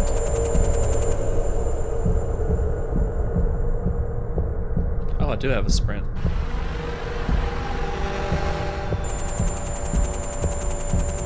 There's a box. Looks like it. Okay.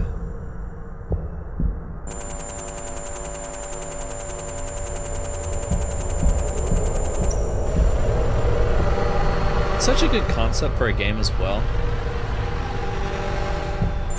Especially a horror game.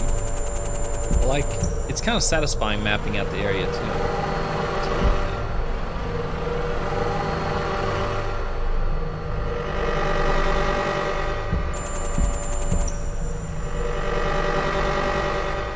Man, I don't like these big open areas. They're just like way too much, to be honest.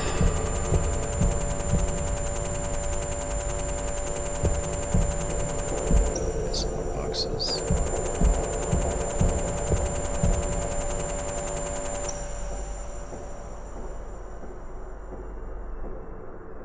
You guys hear that?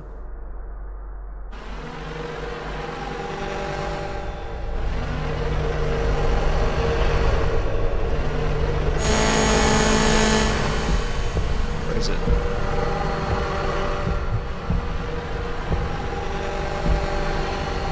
I don't see anything.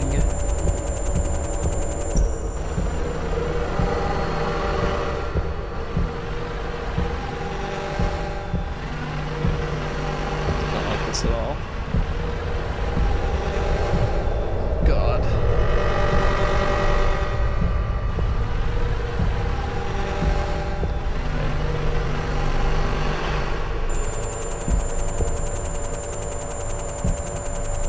It's like a stair here into what looks like a building.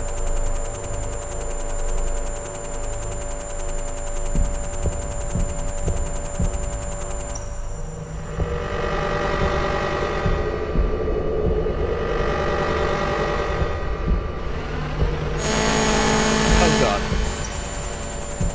And they're gone again. God, I hate that. It stops you from moving very much whenever you're scanning too, which is not good. Another stairwell there.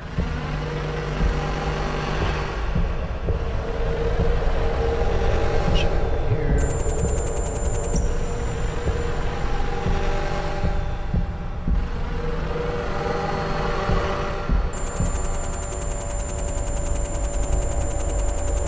Okay.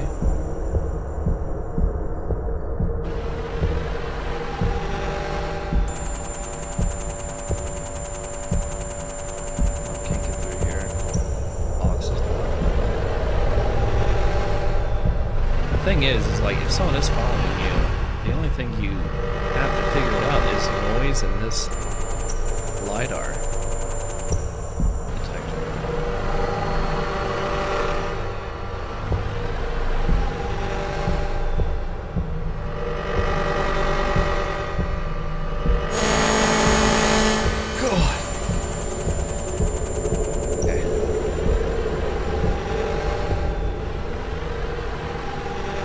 this?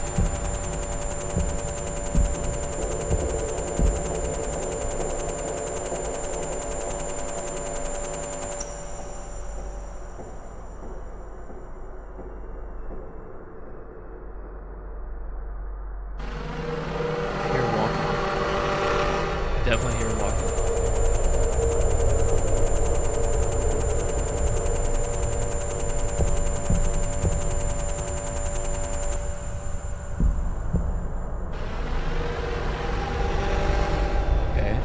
Forest. I'm assuming this is like vegetation, like grass and stuff, right?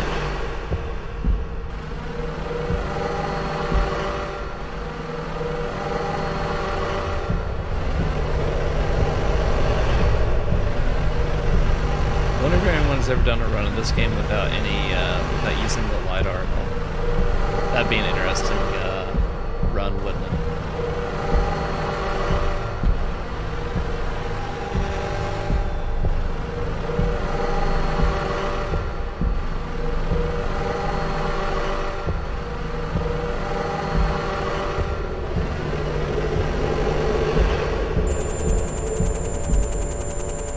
Are we in a graveyard?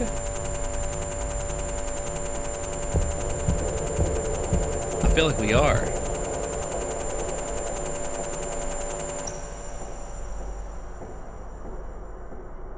Yeah, I keep hearing like walking.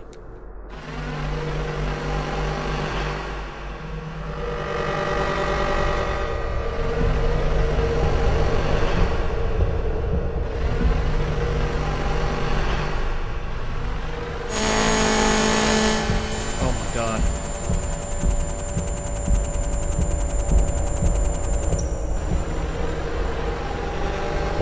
Okay.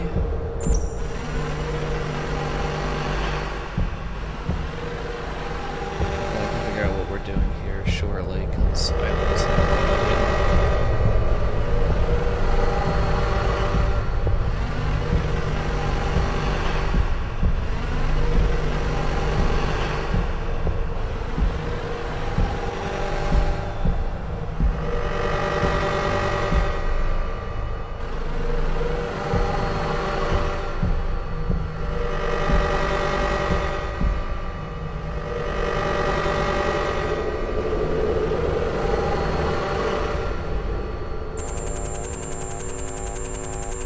see that?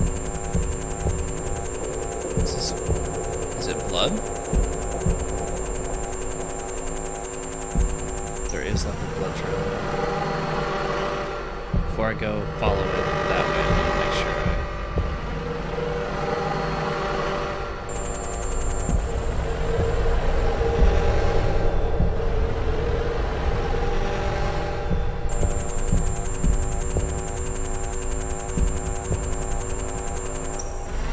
Is that tube? Man.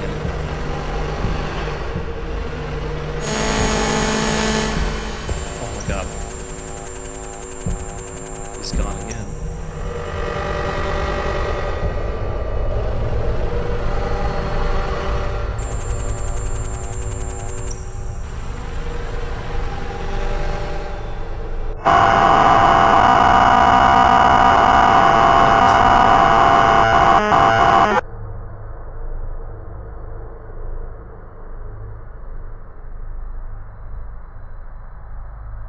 Wow. Short little game, but definitely good. Let me know if you guys know if there's any alternate endings, because, or like just other endings, maybe not alternate ones. Maybe I just got a bad ending there. Maybe I wasn't supposed to go into the tube, although it feels like I just walked into the mouth of something. So, not very good survival instincts. But thank you for watching. Please like, sub, and press that bell so you know when I'm playing games. Okay, chat, what are we thinking next?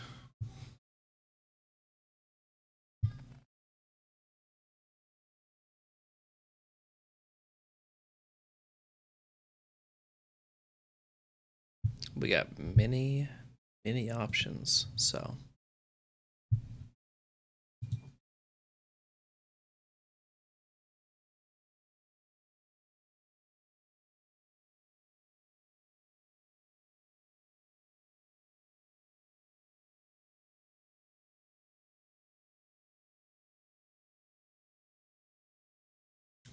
See, there's a game called Beacon's End.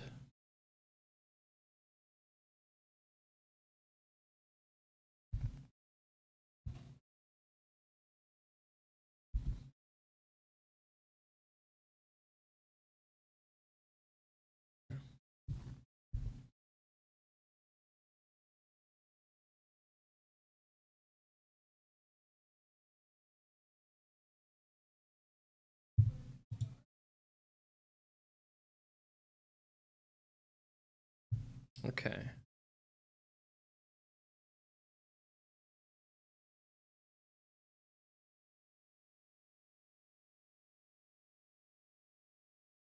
Ooh, this one kind of looks interesting, guys.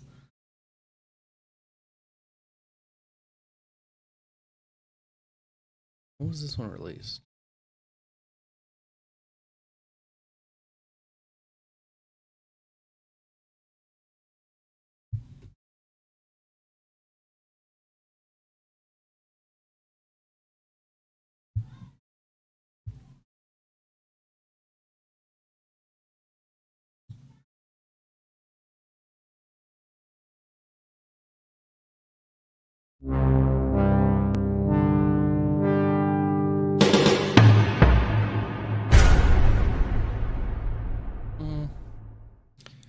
I want to play this, but it doesn't look like you can download it.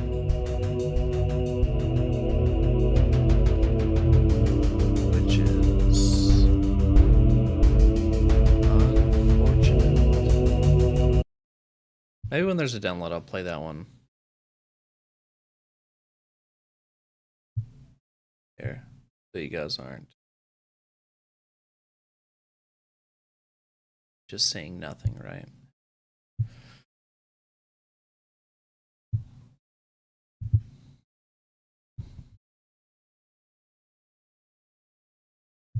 We're under new and popular.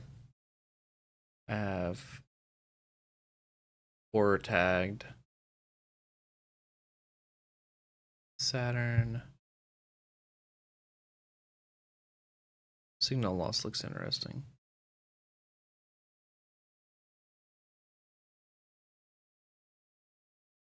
Rusty.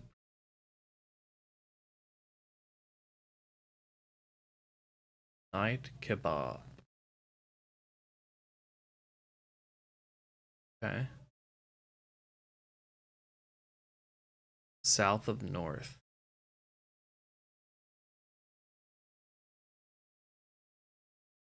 Never catch me leaving. This mannequin one looks pretty interesting.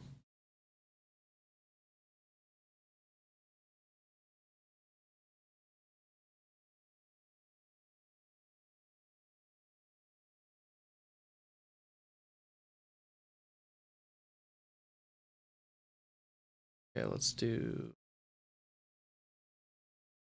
the RAR file.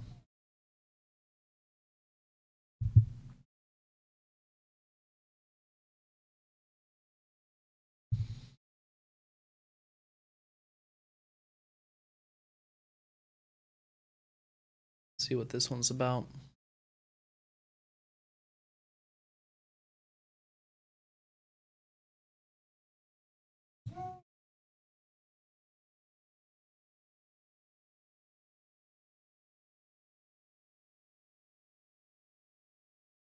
Extract all this.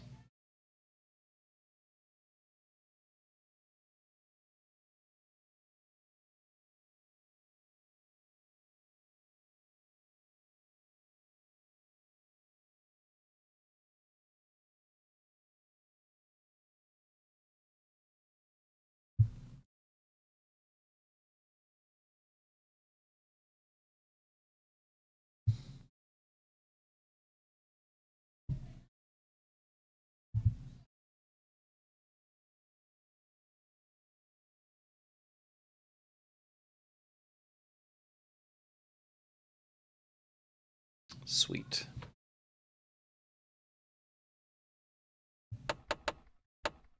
Yo, max graphics, English setting.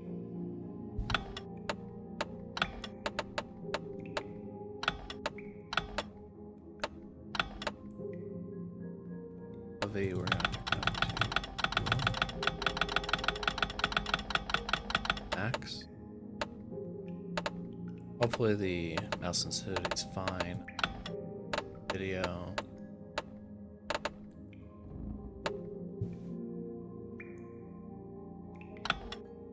Sweet. New game.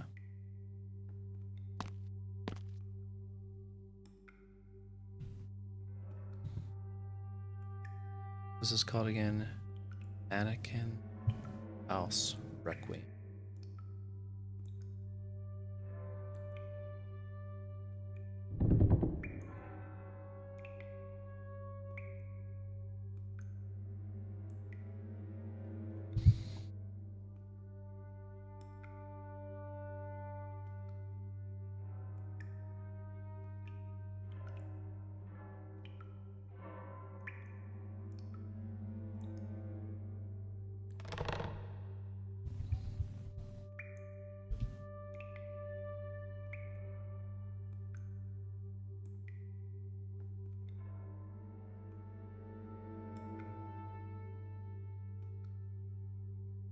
Here. Perfect. Okay. So, this is Mannequin House Requiem. Another indie horror game I found.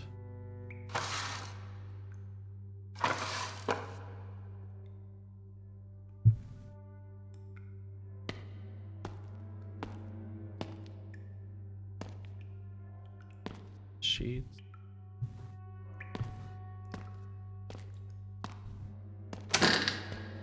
Dev sprint.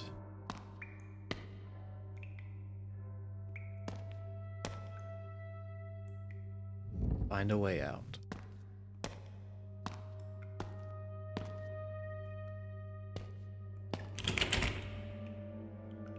Okay. I need to find a way there.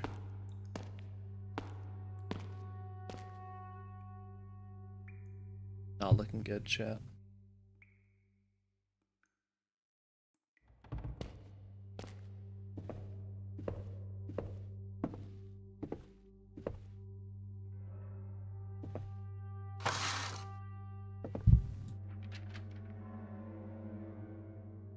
Let's see. Name Emily Carter, age 22, occupation office worker. February 7th, 2002. So they got the whole routine, leaves at home for work, leaves at 8 a.m. for work, returns home at approximately 5:15. Westfield bus commute, buys coffee every Wednesday at Joe's Coffee House. Man, black with 2 sugars, they're very detailed here. She's a perfect candidate. Yeah. Creeps have been following me the whole time. Yep. Talk about scary too.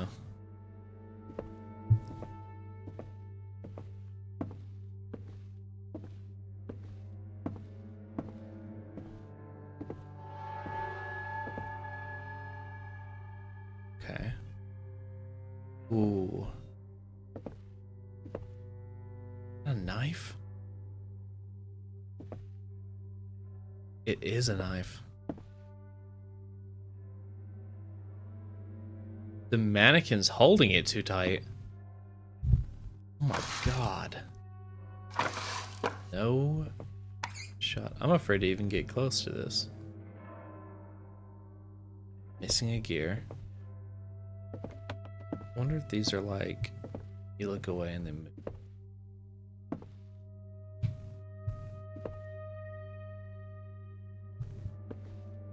I don't like that at all. It's like weeping angels. I think that's what they're called. Things from Doctor Who or whatever. You know, it's funny, I've never actually seen Doctor Who. I've only ever seen clips of it. I probably should try watching Doctor Who. I've heard good things. Let me know if which one I should try watching though.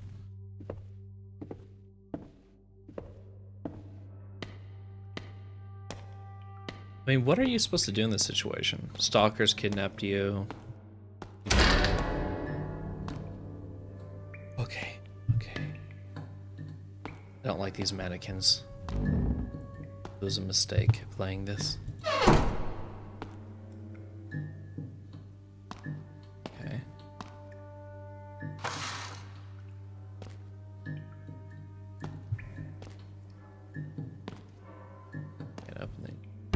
Ooh. Okay.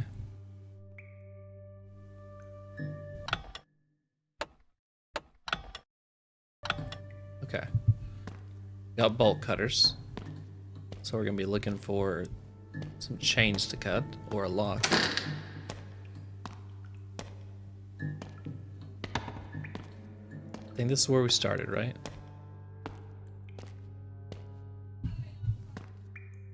Yeah, this is definitely where we started.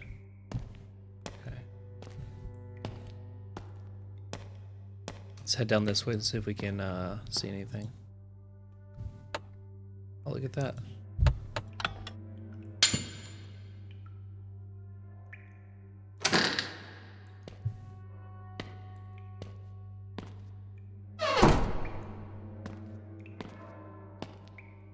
Okay.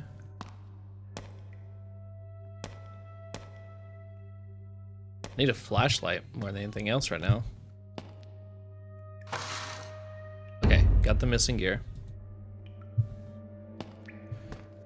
Let's hope we can head back without any insane stuff going on.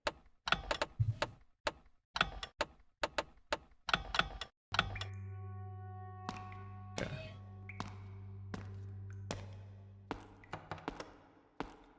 I regret not closing that door. I want to be able to hear if a door gets opened. What? Oh, Jesus. What was I supposed to do there? 20 years later. Okay. Didn't survive the first one. We'll see if the next one we play as can. People have been talking about this house for years. The disappearances, the rumors, the stories. No one knows what really happened. I'm not doing this for fame or a headline. I just want to understand. Maybe it's because I'm curious. Maybe I just can't leave it alone. Either way, I need to see it for myself. Lila Gray, 24, journalist. Someone's watching you pull up.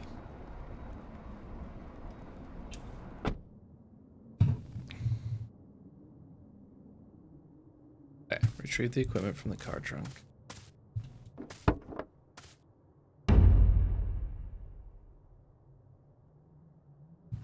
Man. Looks like a military flashlight.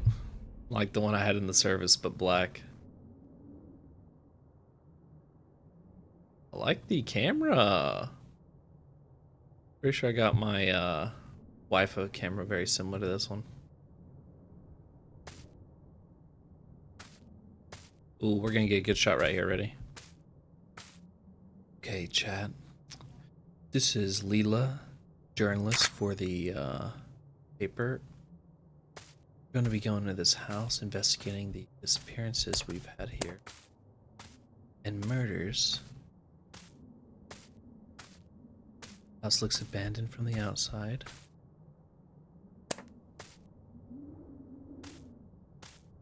Seeing the windows too well. Think the front door's open? Figured. Okay. Looks like we're heading to the back.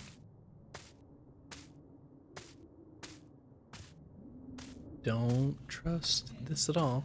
Also, why would you come here alone, honestly? Oh, invisible wall. Can't go that way. Maybe I do need to lower the settings just a little bit, because I'm getting a bit of a blur here.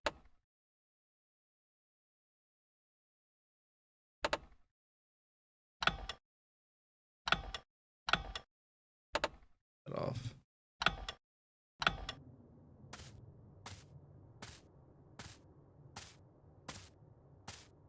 feel like you have to look. Need something to reach it. Okay. Just gotta get up there. Yep.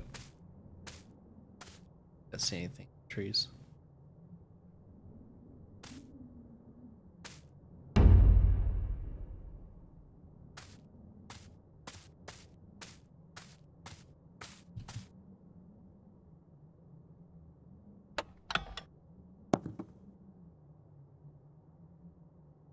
Sweet. Again, game feels kind of. Just do both these volumetric light. Bit off. Keep bloom on.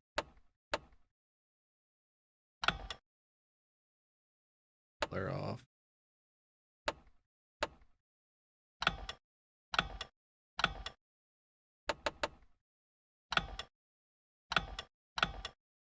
Film noise on or off, guys?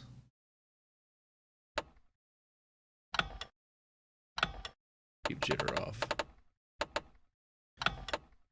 Set these to medium actually. But turn on.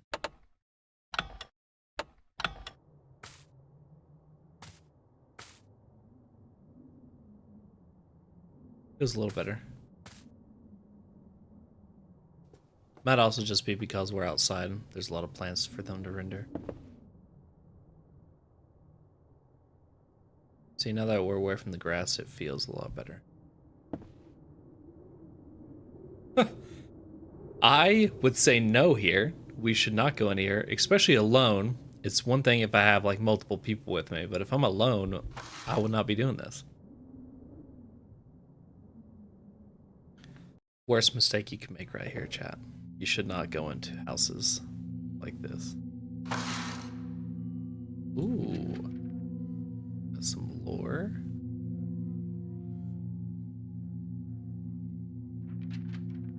Local girl disappears, community on edge. A sense of unease grips the community as 22-year-old Emily Carter has been reportedly missing. Emily failed to return home from work last Wednesday, with her last known whereabouts being near the outskirts of the forest close to the infamous Thomas residence, long associated with unsettling rumors.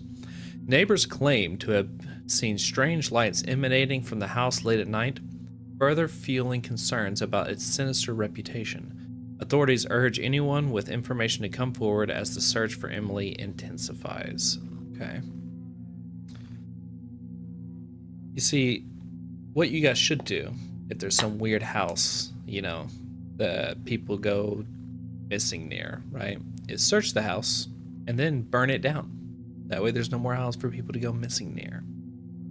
That's all I'm saying.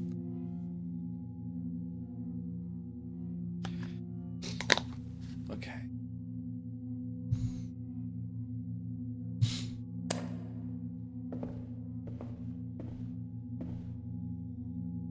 This is the same house we were in earlier, I think.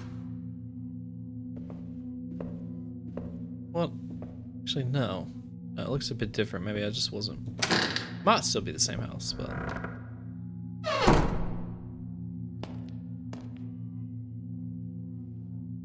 Oh.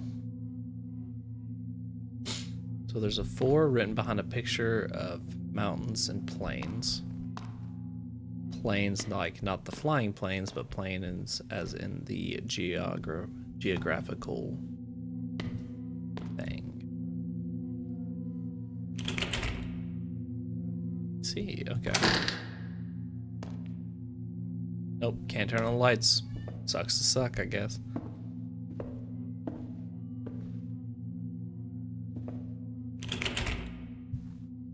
It's like 2.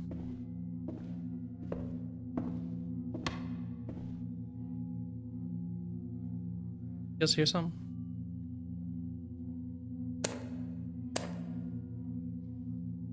Didn't like that at all. Painting, you can't do that.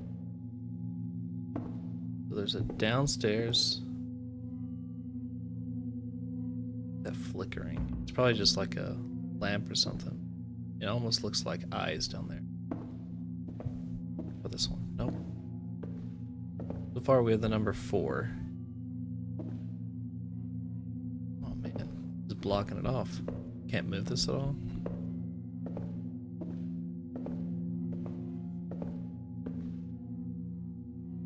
Actually going. It's light.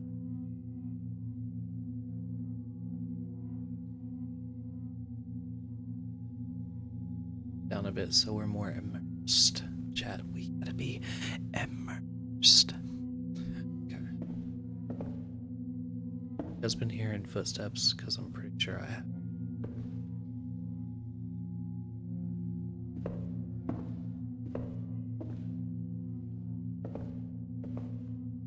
Okay. Surprisingly, there's still some like decently looking stuff in here. Like the windows are bored. I left my headlights on. What was that?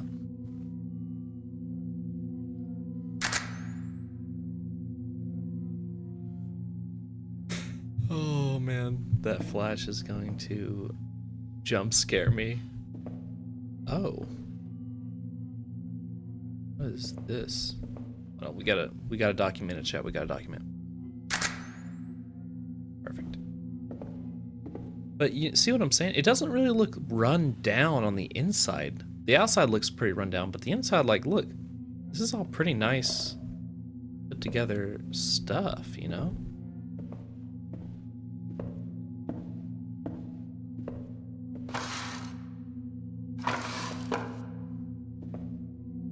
Okay, there's a pin pad here.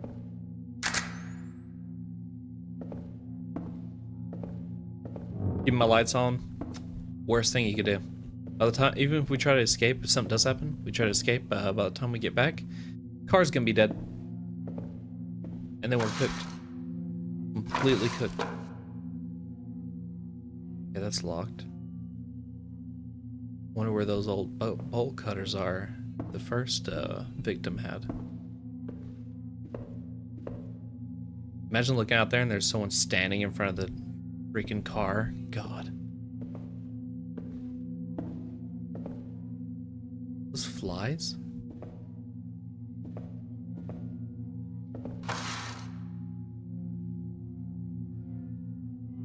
Okay. So we got 4, 2. 4. Are these kept tracking my notes? No, they aren't. Okay, we'll just have to remember them.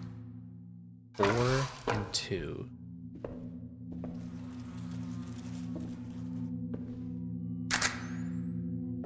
Document that too. Dang, this is a pretty nice stove, actually. Look at that. 6 burners.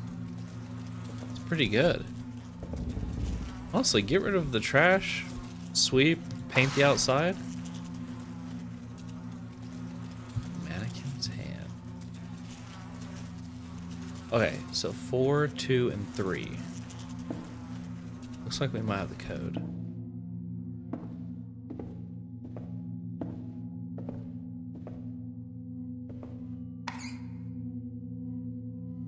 Okay, we're missing a fuse.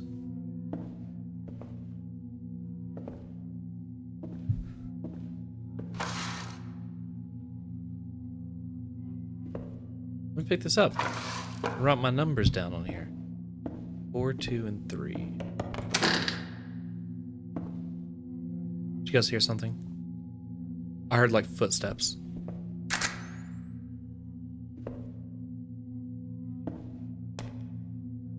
Four, 2, 3.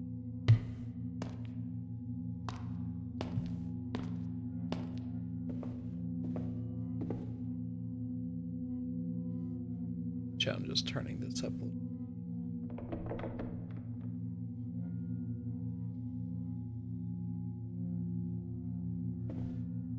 That way I can hear everything a little better. 4, 2, 3.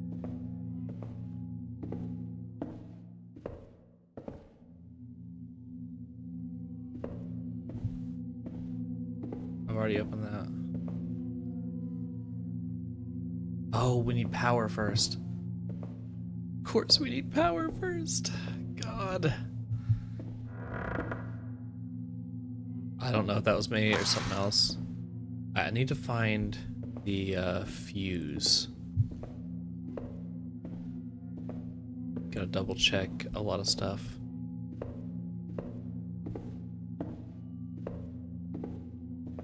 Didn't see anything upstairs either. No shot, that was me. Okay, this is just a plate with the back on it. 423, we're looking for a fuse.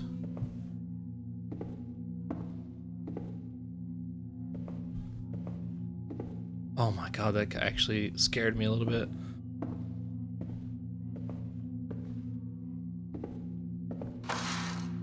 There's nothing in here.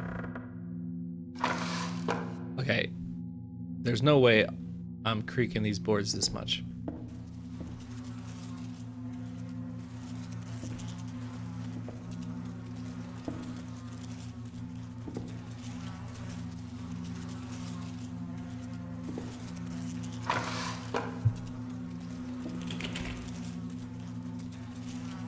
Okay.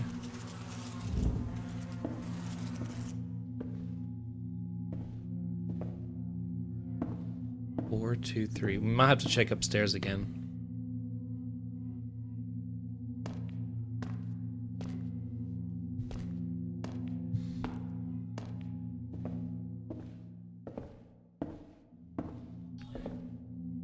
You know what else is also interesting? Is that when you're little and you're at home, you feel pretty safe most of the time. But there's that sound again. But if you're ever little and then you wake up in the middle of the night and your parents aren't in the house, that sense of safety becomes fear. Something that you're normally, you feel very safe around, all of a sudden becomes a nightmare. We're gonna check upstairs, chat. And the idea that something so familiar and what, you know, normally you associate with safety, like your home, becoming a scary place is truly awful. Okay, no shot, that was me.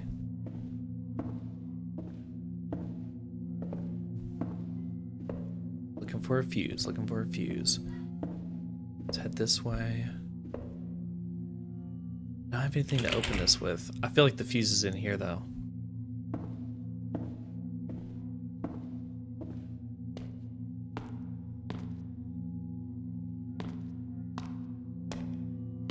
I didn't check in here very well last time. So. Am I missing out on the ground or something?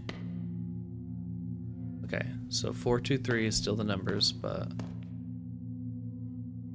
not finding any fuses in here. If we can find a key or something to unlock that door, I think we'll be set, but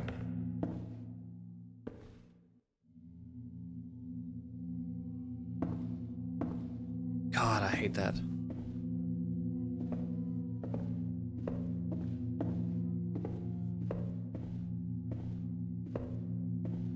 No fuses here.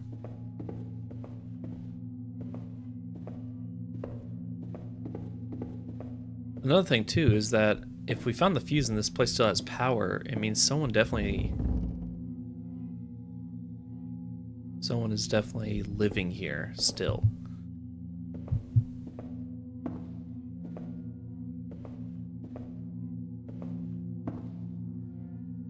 Issues, remote. Can't open this.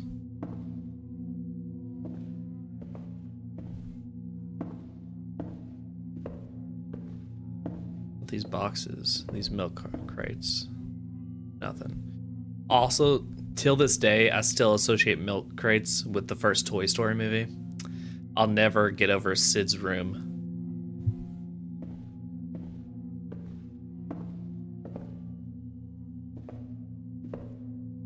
Also, talk about traumatizing a child. He was torturing toys, and then all of a sudden he starts saying that they came to life. Like, mental institution. There's nothing in there either.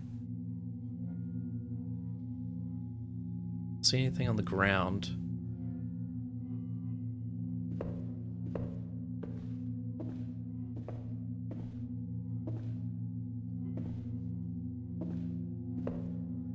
the table.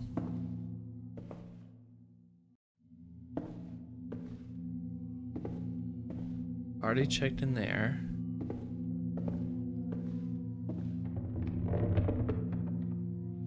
I wasn't even moving that time.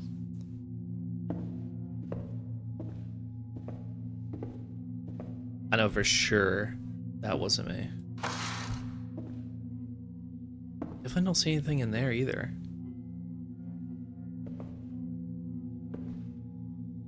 There's a pot. I don't see anything useful on the ground. Looking for a fuse, key, fuse or key. Man, I don't like how loud these flies are.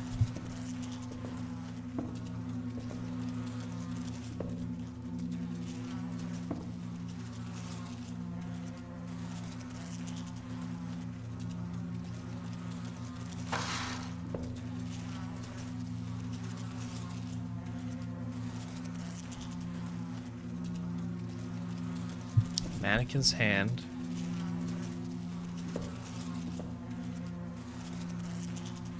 Can we open the fridge?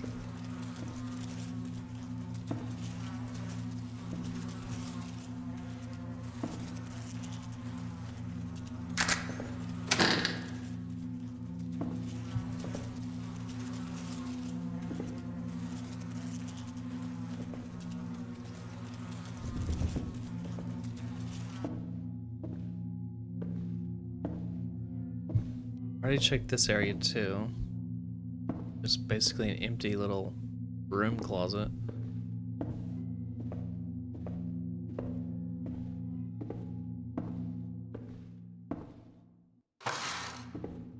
Nothing in here is pen, paper.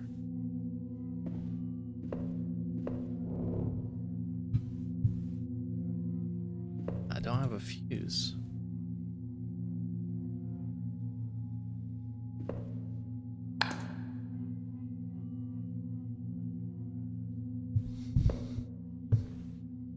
I know you guys are gonna yell at me in the comments. You missed it like 10 minutes ago. Clear as day.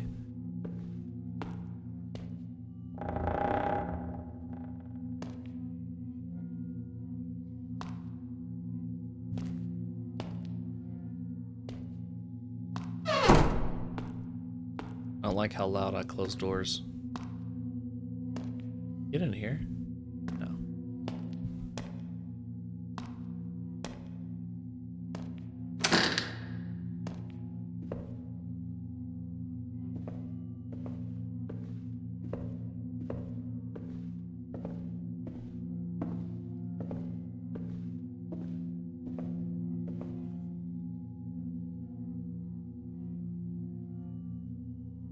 Like triple check everything now because this fuse is nowhere to be seen.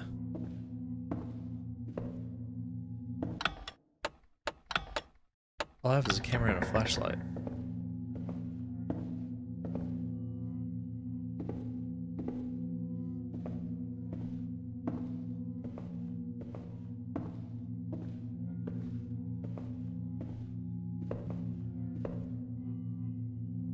Oh, I have a zoom in button.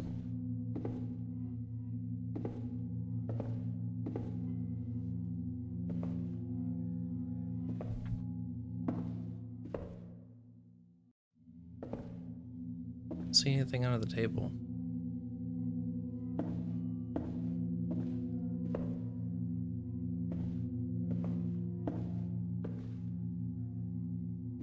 It's in there.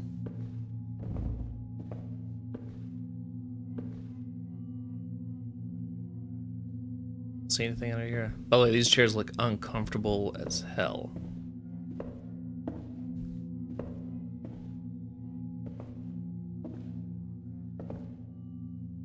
Remember, fuse or key. That's what we're trying to find right now. Either a fuse or a key.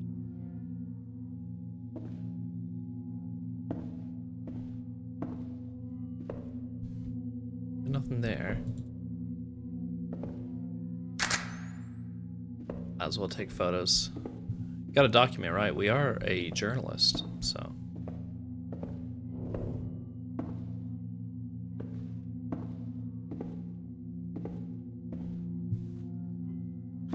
Guess we'll check upstairs again.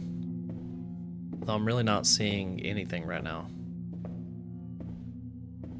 Oh, maybe we missed something. Fuse or key? Fuse or key?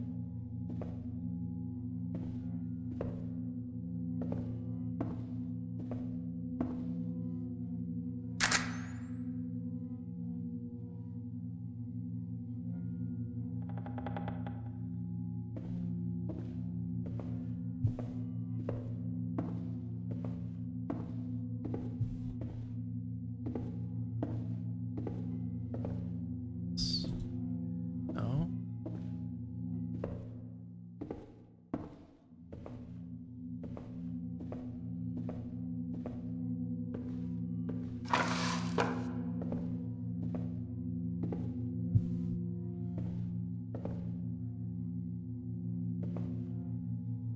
No turning back now. Not true.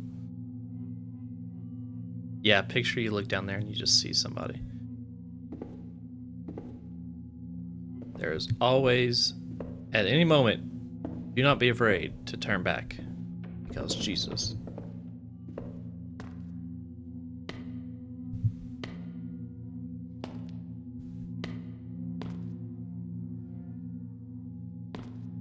Not seeing anything in this bathroom. At least nothing I can really interact with.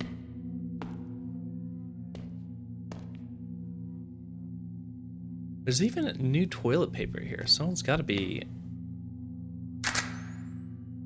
living here, right?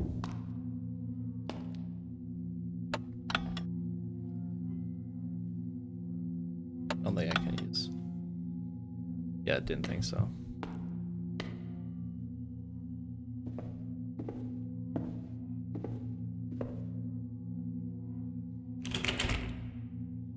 It's locked.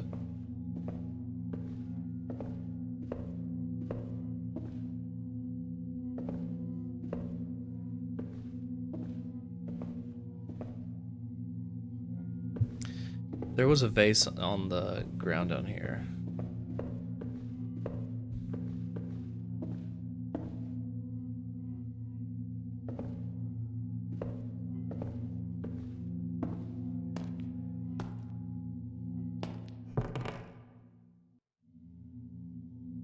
I didn't like how the music stopped on top of that sound.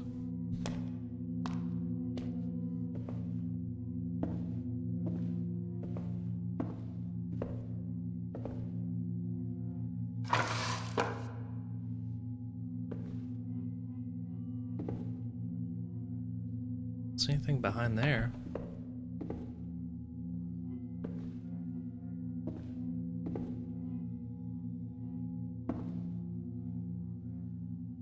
Just a power cord.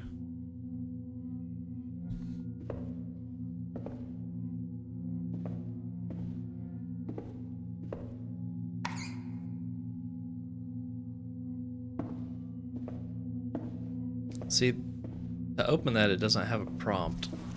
Like, it doesn't have an eye. So it feels like I'm just missing something.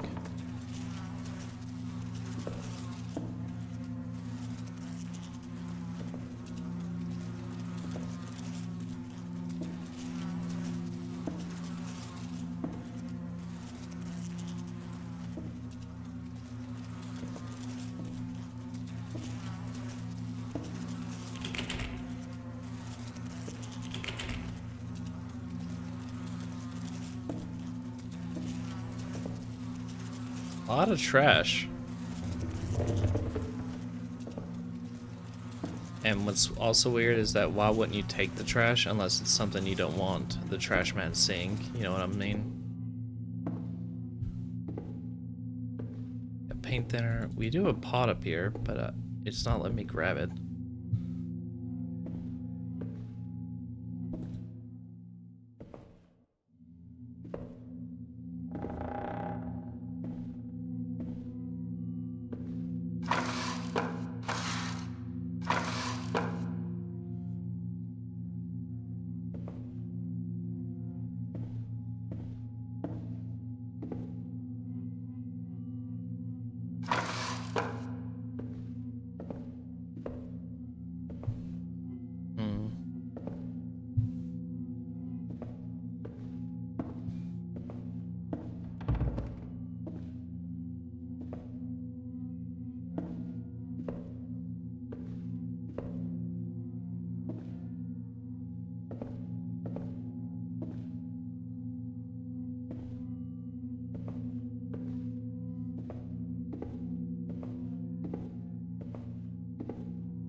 Yeah, not seeing this fuse, guys.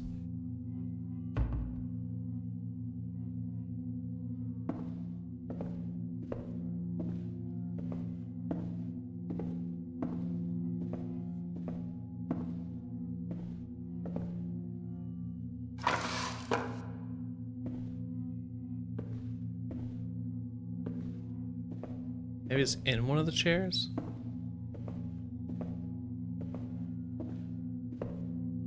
Oh.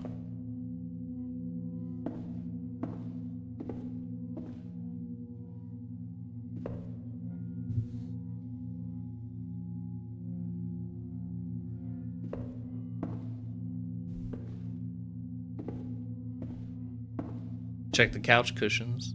Know what I'm saying?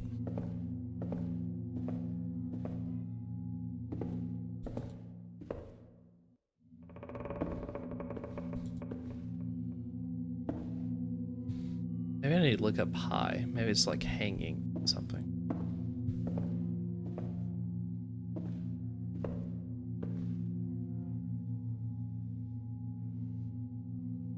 Just have a feeling I'm just gonna look at a wall. It's just gonna be duct tape there or something. I don't think I'm missing a room. I'm also not finding any tools to open the other area.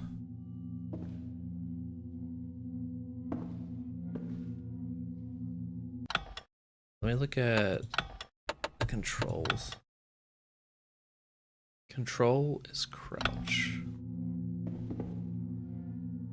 Ooh, okay.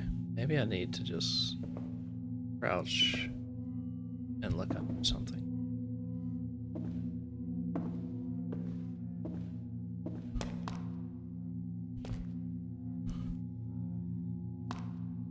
Get low to the ground. Just a towel.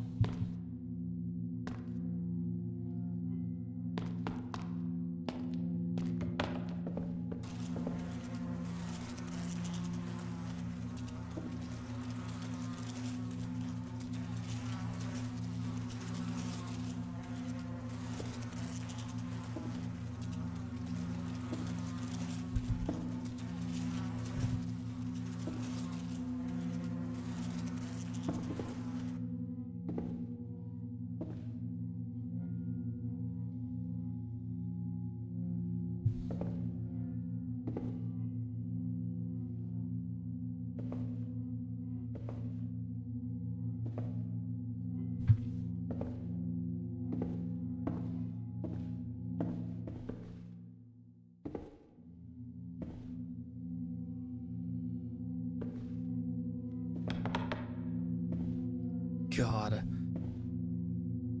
There are missing floorboards around here. Maybe there's a fuse inside one of the floorboards.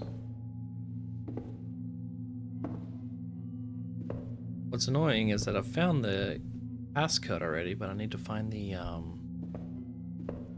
fuse or key to open up other stuff.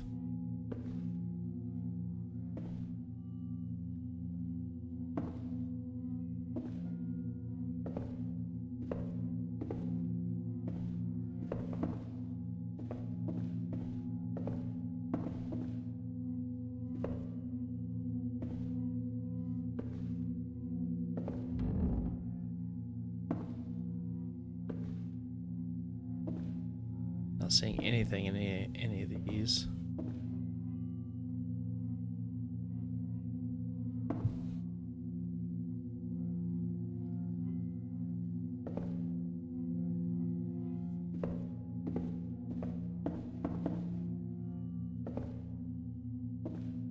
See anything in these missing floorboard areas. The only other area I can think of is upstairs after this. But I really don't think it's upstairs.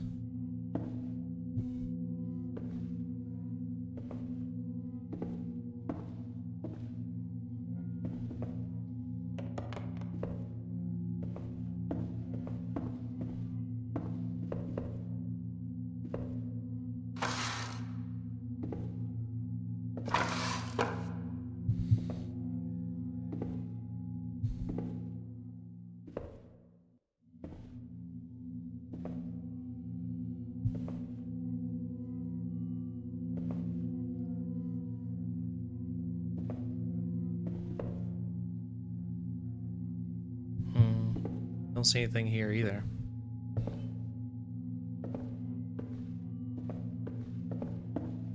We'll check upstairs again.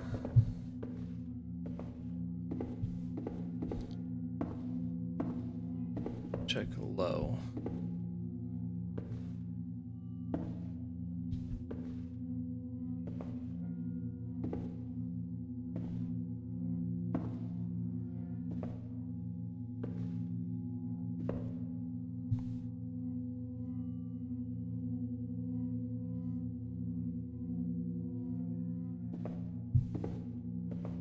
Okay.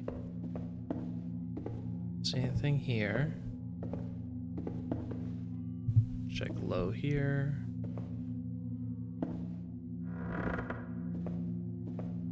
Still hate that noise. Check over.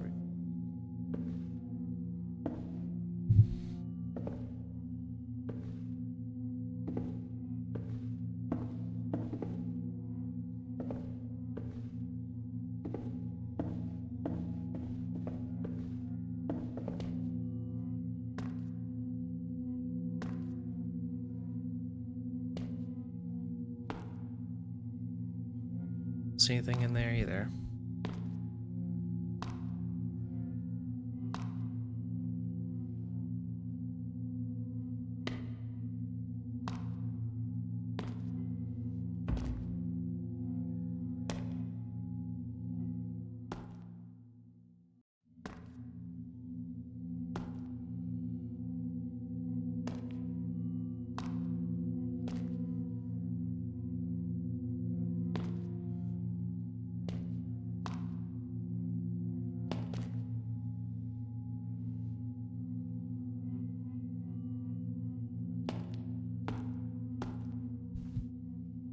Is there a jump button? Crouch, sprint, flashlight, zoom, take photo, interact, look, walk. Oh. That's what I gotta do first. Okay. Okay.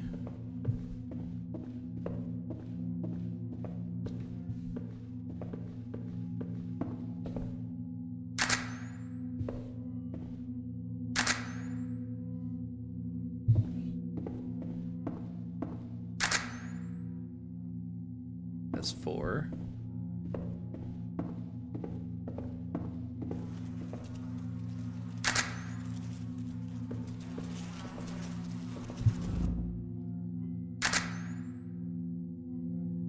Still 4.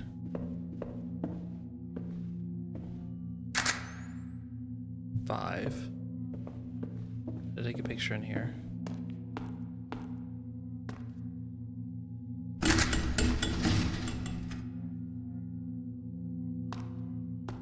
Okay.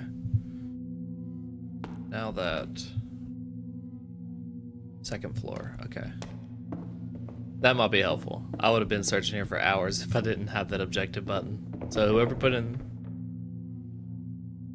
that objective button, really good job. Game dev, really good job. That's still locked.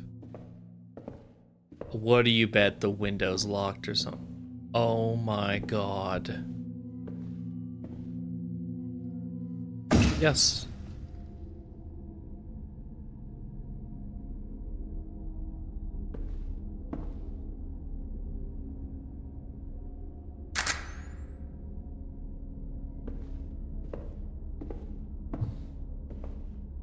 And that's missing now. Of course it is.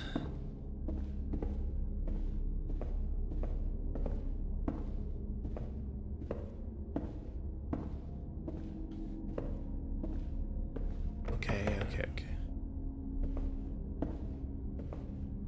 Not going in there yet.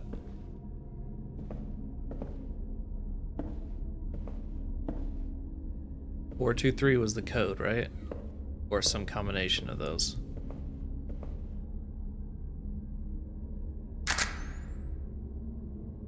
Oh god. Do you think the mannequins are possessed? Do you think that's what it is? Oh god. Oh my god, oh my god, oh my god. Yeah, just a mannequin. Nope, definitely more than a mannequin.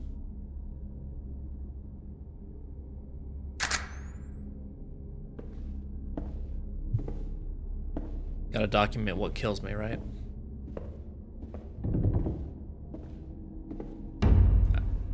I got the fuse.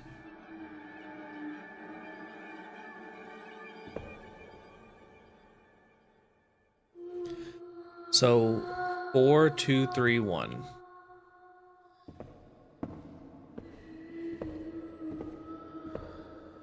The mannequin's gone. No way, chat. No shot.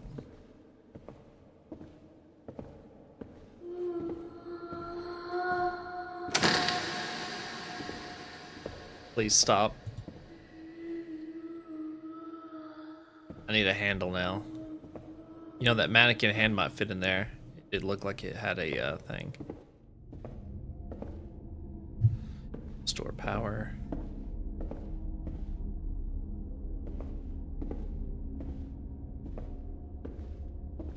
Okay.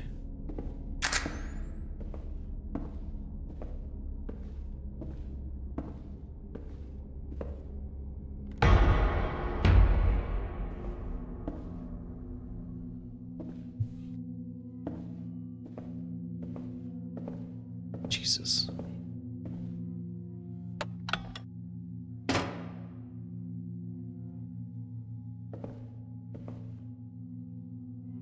I can't turn on the lights. Okay.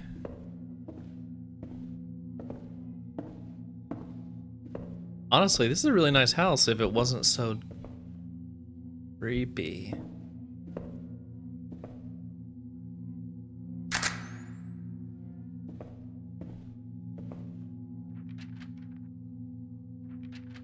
I've hidden the key code to protect it from prying eyes. Behind her picture, my dearest wife. Behind the plate in the dining room, in the kitchen, in the bedroom. Okay. So... and I've got to go find him again. So the first one's 1, because that was the wife. Let me figure out the... kitchen. It's gonna be 1, 4, 3, 2, I think. Alright, so dining room's 2. Bedroom's 1. And the one in here was 3. Kitchen's 3.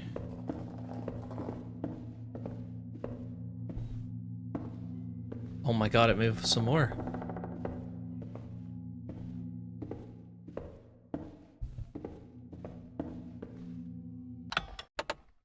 Notes. So 1, 2, 3, 4.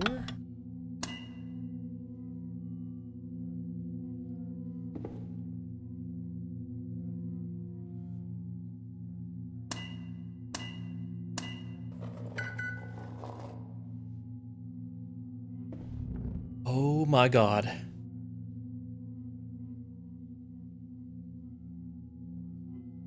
I don't want to get this wrong again. Okay, the bedroom was 1. We're just gonna look again. The plate is 2, so 1, 2, kitchen, and then bathroom. Bedroom's 1, 2, kitchen, 3, and then 1, 2, 3, 4.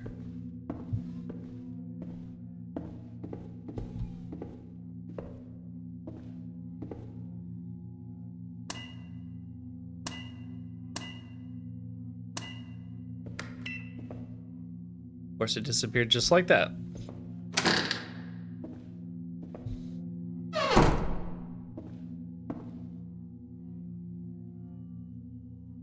I know it's blurry, but I'd rather double check. Okay, now we're in a new area.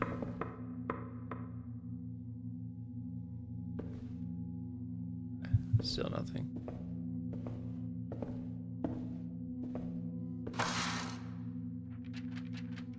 Series of unsolved disappearances baffle authorities. The region has been plagued by a string of mysterious disappearances, leaving the community on edge. Following Emily Carter's vanishing, at least 5 more individuals have disappeared without a trace, with investigators struggling to find any leads.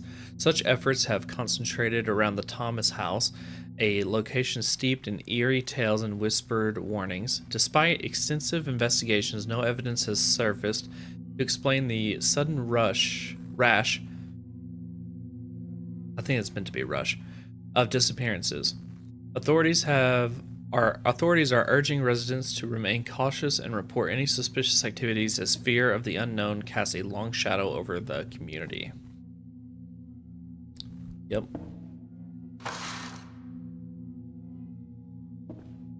Just a pin.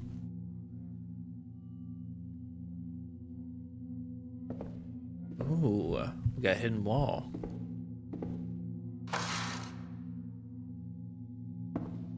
Is that paint?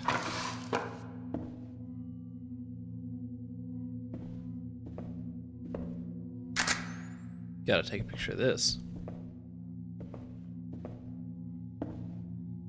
Before I head up there, I'm gonna double check.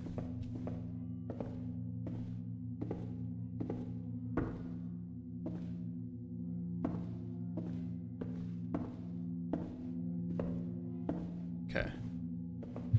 I think I interacted with everything down there, right?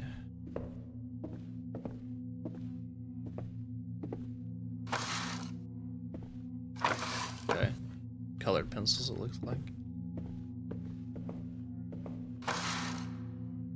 Door handle. God.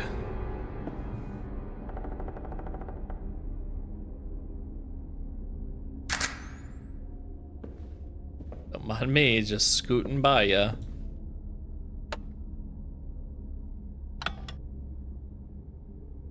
Of course I have to go back downstairs. All of them are gone. Yo, what are you guys doing to that mannequin, huh? I'm just... Have a good day.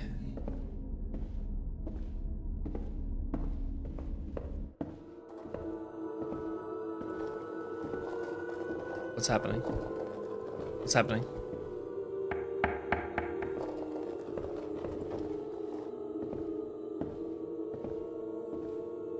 Oh.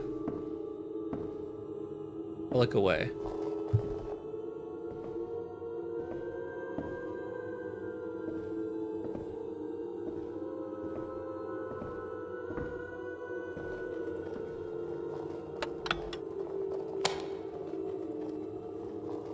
Please look.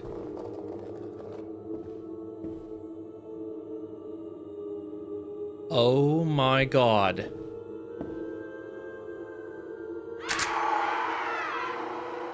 Does that hurt? Keep doing it.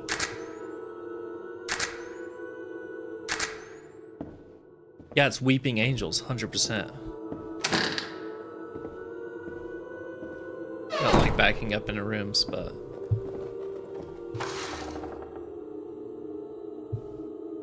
May have just trapped myself in here. It can go through walls. It can go through walls. Oh my God.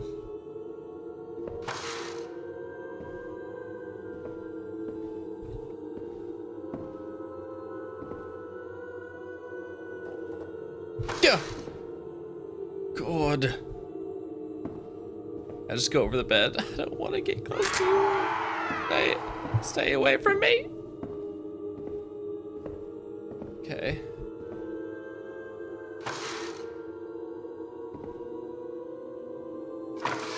Was it useless coming in here? Stop. Please. Please just stop.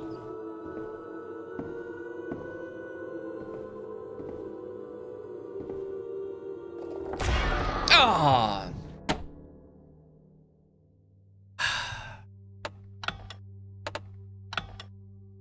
Okay, I wonder how far back this checkpoint is.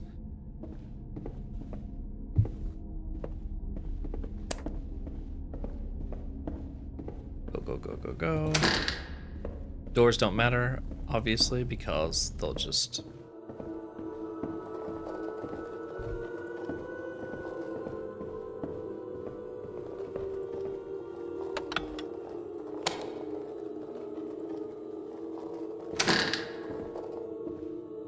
Oh, I see you over there. I do not want you to come here. Okay. We gotta... Which drawer was it? Was it this one? I got the key. Stop. Cut it out. Okay. I don't like getting near this thing at all. Oh my god, it's blocking my way. I literally can't get through. Let's head...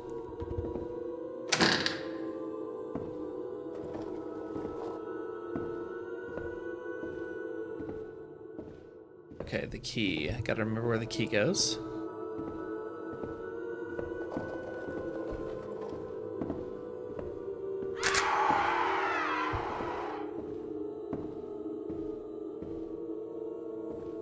Wait, the key. I think the key's upstairs.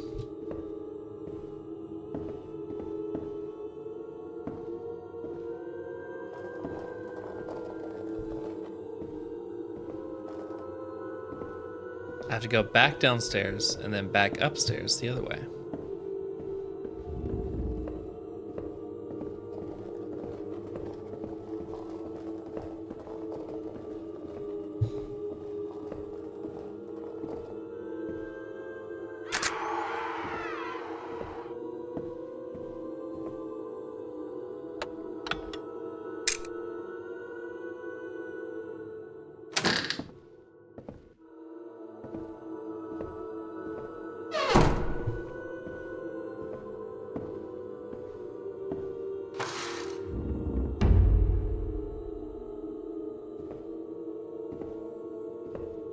Please stay away from me.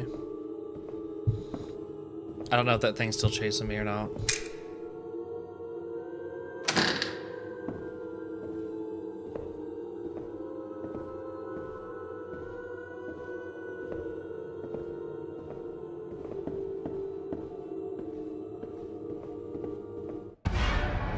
God! I should have backed up. I should have approached the door backwards. Oh, that wasn't a reset. That was just how it goes. Okay. Yeah, I'm asking the same question. Oh no, my camera and flashlight are gone.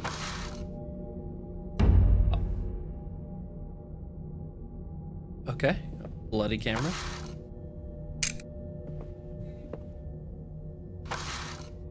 Let the camera guide you.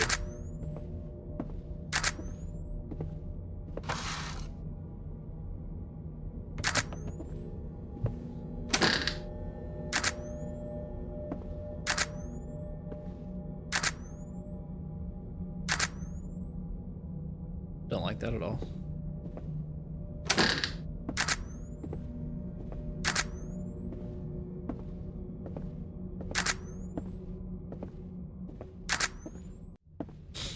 I don't like playing like this at all.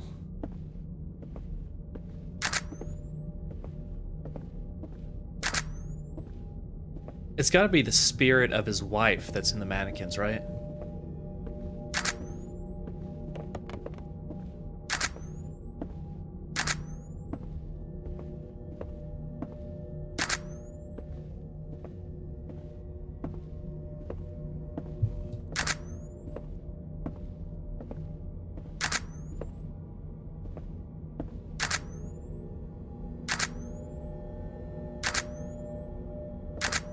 Oh, okay, I see.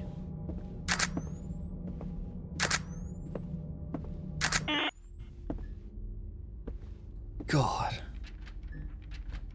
She appeared out of nowhere like she was drawn here. Who is she? She doesn't seem like anyone from around here. There's something unnatural about her. But she knows things no one else could. She told me there's a way to bring her back. She said I could fix everything. That's called a lie, chat. If some mystical entity comes to you and says, I can bring your loved ones back, that's a lie. You do not listen to them. Okay, that we agree.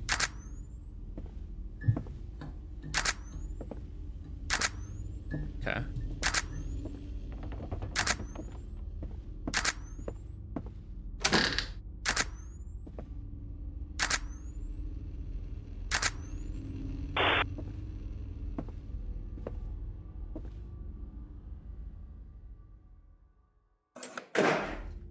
There we go. Yep, secret entrance is open.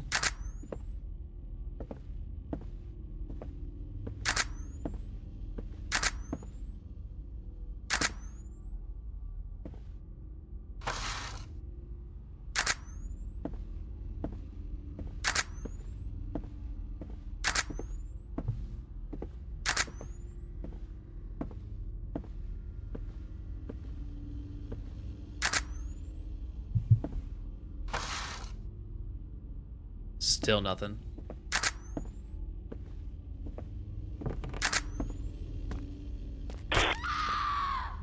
God. Enough with the jump scares. I'll look away from this thing. Is it gonna come after me? Wait. Where's the trail?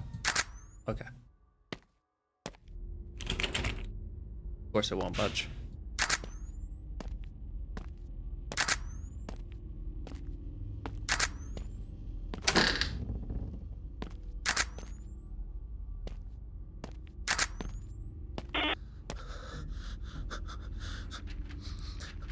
I hate myself for what I've done, but what choice did I have? This is for her, for us. I just want her back. There's even a chance this works. Isn't it worth it? That's what I keep telling myself, but it's getting harder to believe.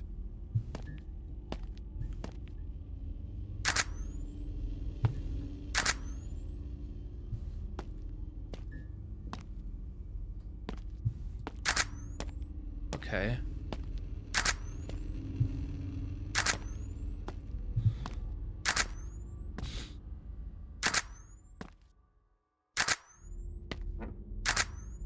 Okay, I've already...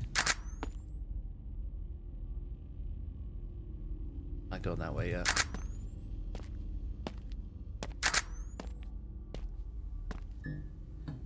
Ugh. I need bolt cutters again. This is definitely the same area we started in the very beginning of this game.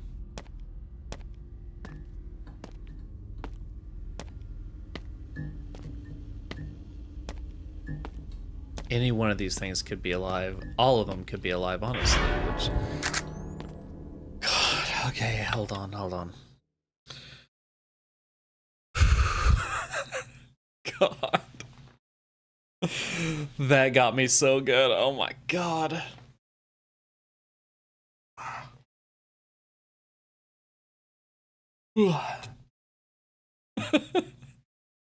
Jesus Christ.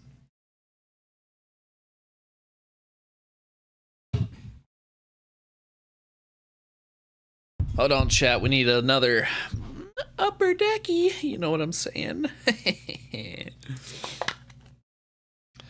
Jesus Christ. What's worse is I wasn't looking at the game. I was looking over here at chat, and then I can see my OBS screen on this side. And just on my OBS screen, I saw something from this monitor showing through, and I was like, fuck! Oh, man. Okay.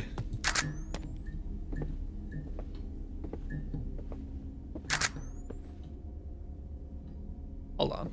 I'm just gonna do one quick little thing. There we go.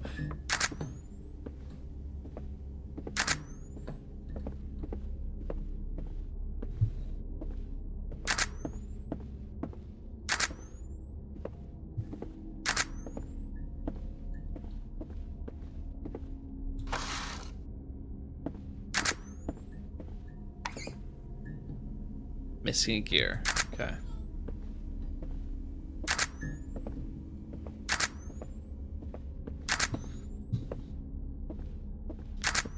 Issue is I don't know where to go from here Because the camera led me all the way there. Maybe I'm just missing an item back there.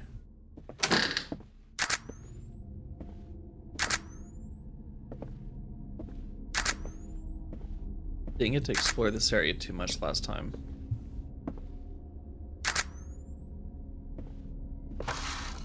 I actually like it when in-game mirrors actually work. Yeah, that's closed.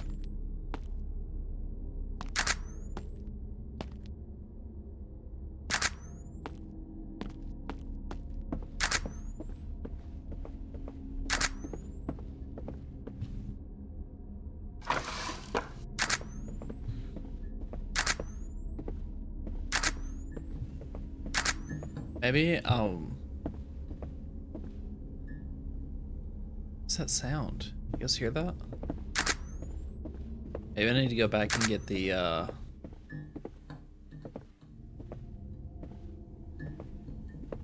okay, it's just this.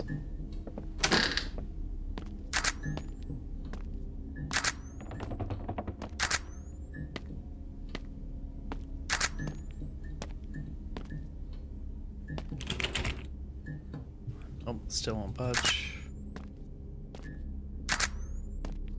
Maybe I'm missing something in this room.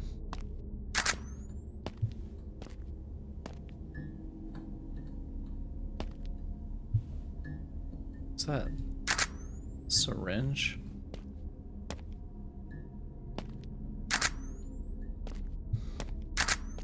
Okay.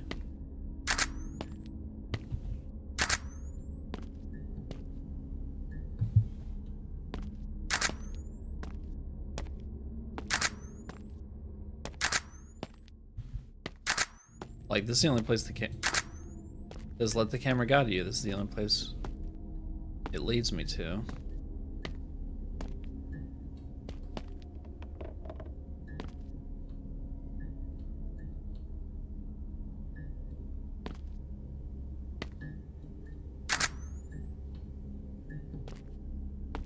Don't see anything in the hands. It is missing a hand. Maybe I need to go retrieve the hand I saw earlier.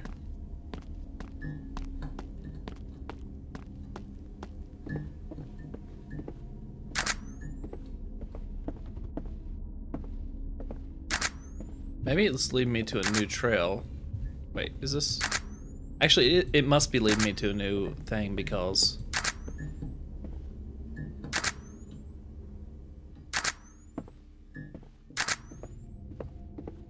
Yeah, it must be.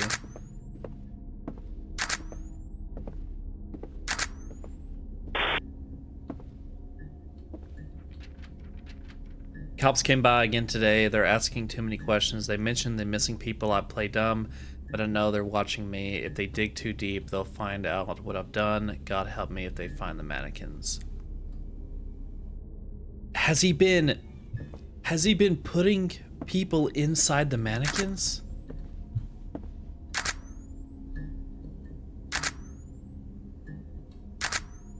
Okay, we need to go upstairs.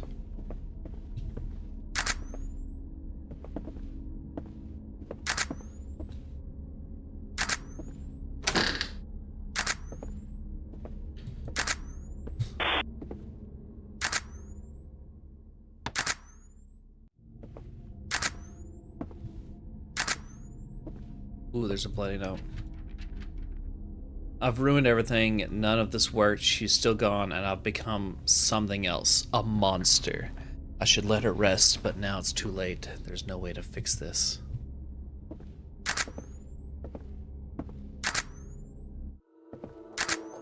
Okay, hold on.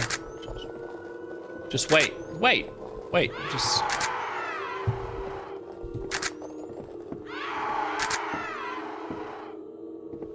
It sounds like it's coming from over there. Then again, I don't know.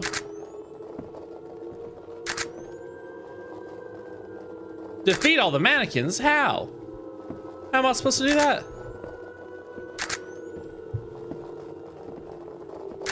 I don't have anything to defeat them with. Gonna grab their knife.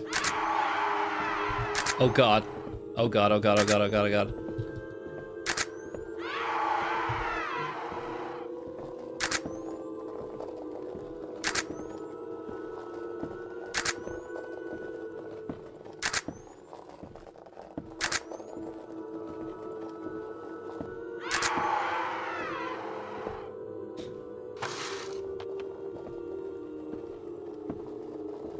Is that what I've got to do? Just take their picture?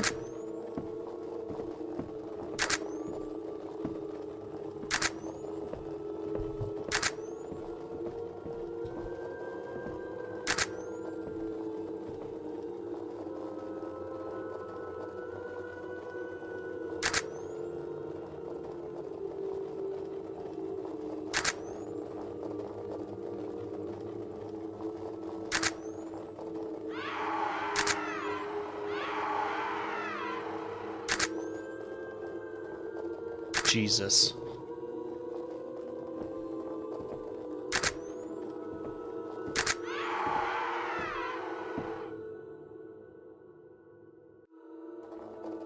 Nope, still going.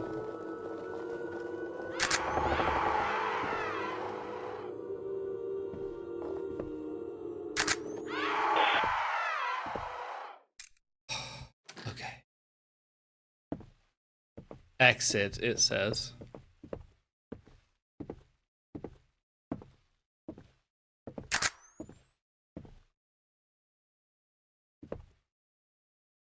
See, I walked backwards that time because, of course, I'm down here again.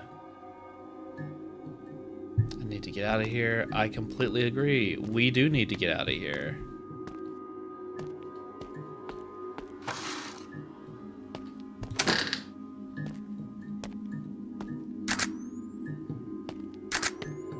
Is there still a lock on this?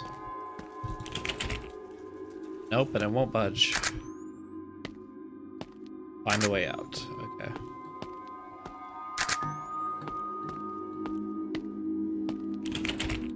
Won't budge.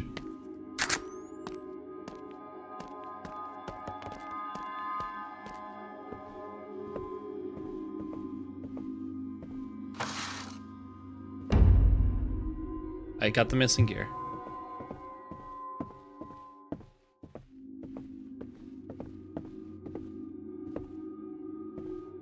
Check this drawer again. Telling you, we should just burn this place down.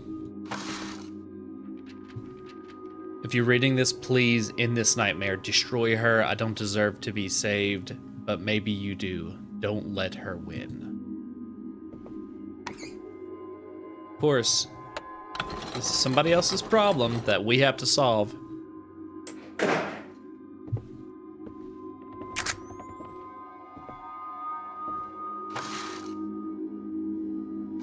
Maybe she doesn't like paint. Maybe we should just try painting. Give her a big ol' funny face. You know what I'm saying?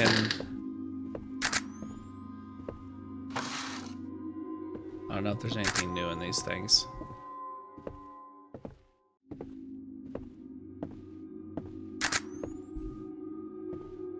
This way? No.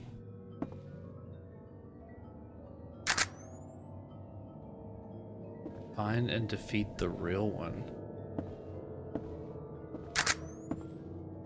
Look, we're ending this nightmare today, okay? We just need to take her picture, right?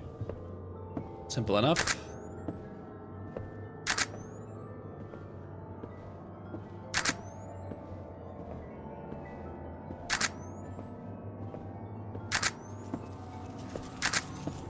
That's gotta be her, right? Ooh, that got me a little bit. Okay. I'm really curious what's behind that door because I haven't been able to open it at all yet.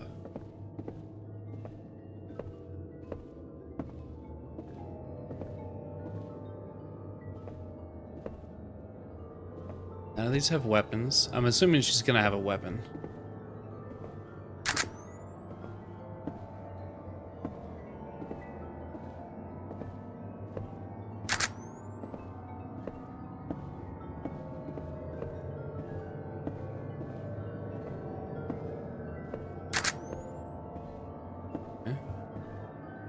Nothing so far.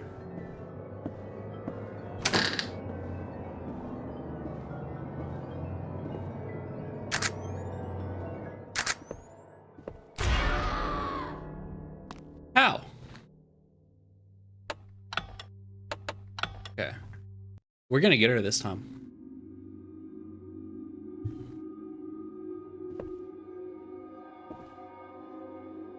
We are not leaving.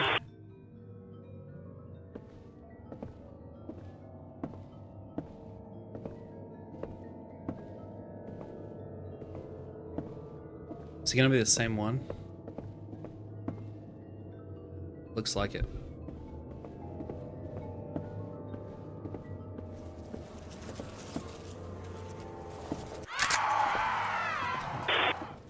There's one.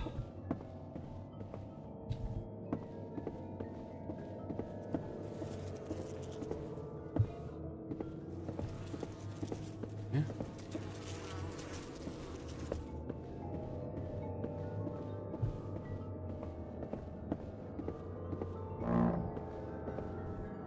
Whoa, whoa, whoa.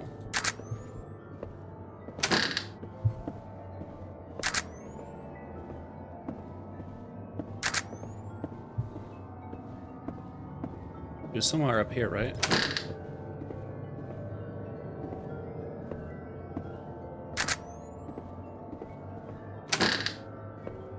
Might just have a time limit. Okay, so it's bottom bathroom. Actually, I don't know if that was the right one.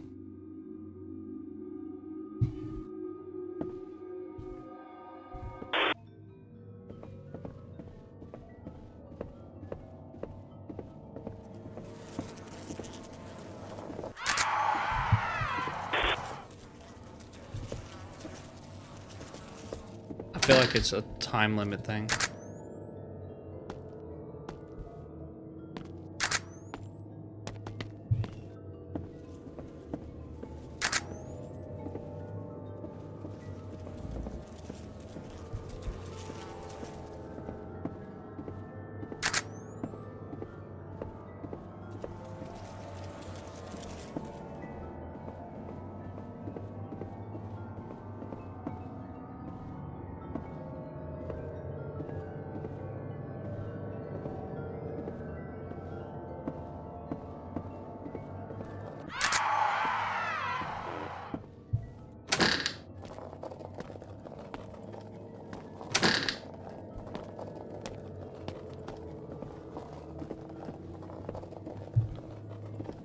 Oh, she's over here somewhere.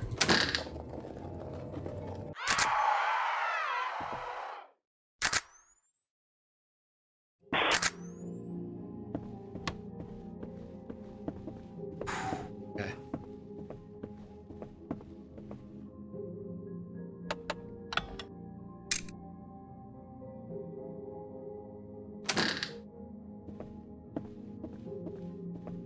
What a nightmare.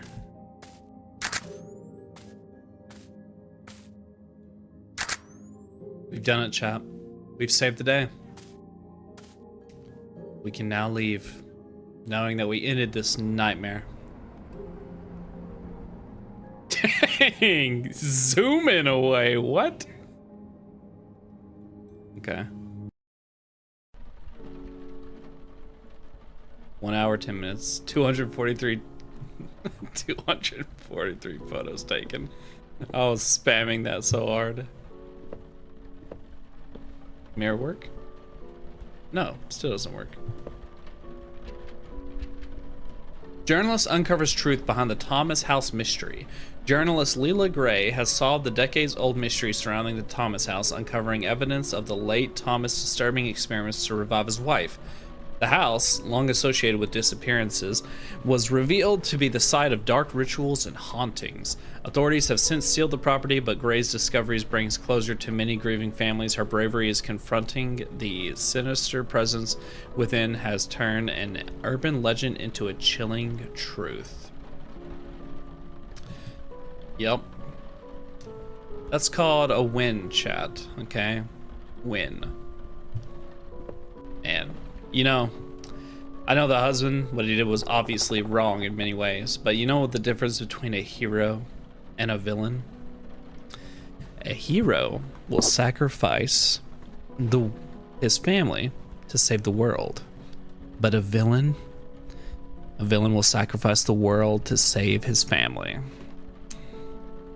Remember that, chat.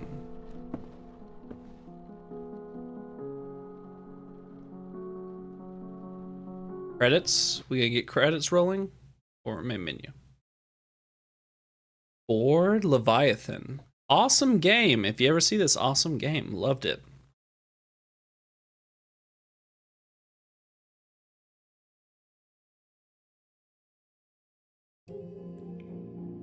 Awesome. Well, that was Mannequin House Requiem.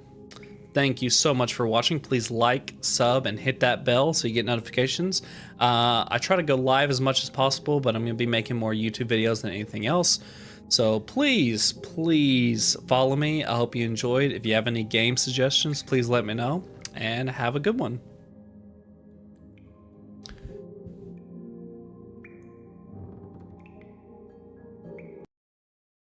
Okay, so chat, that was a very good game. I actually really enjoyed that.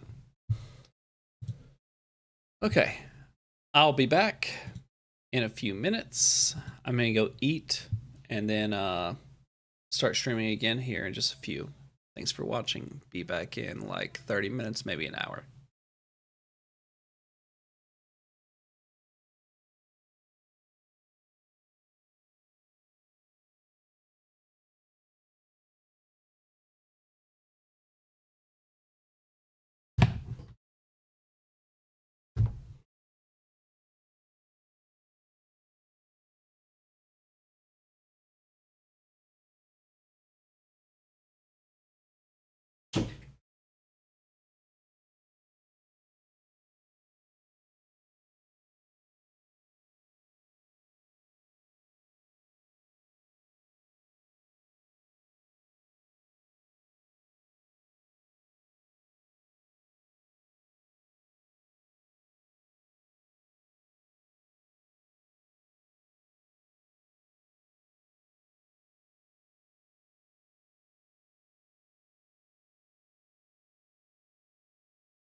Ivan, go get in bed.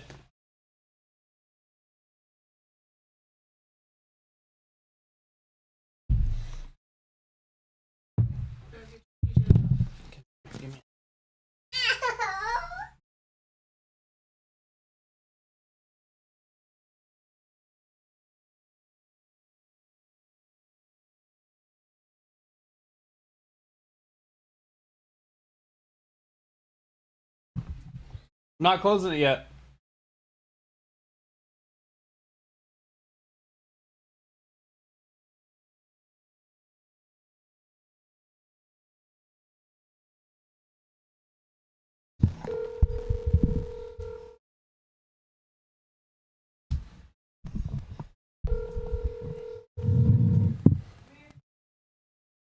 Yo, What's up, bro?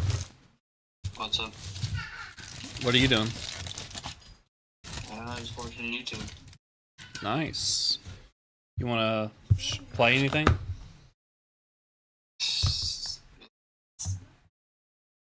Probably not today. Okay, no worries. Just got done with a 3-hour stream, maybe a 4-hour stream, but I'm gonna be streaming again. I called off today because I had a dentist appointment, and my jaw fucking hurts. Easy. Yep. That's all I heard. Yeah, basically.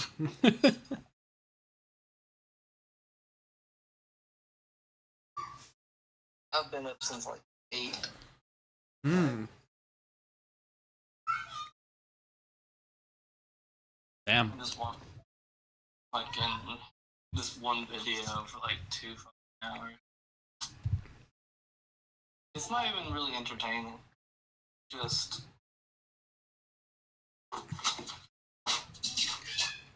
I get it.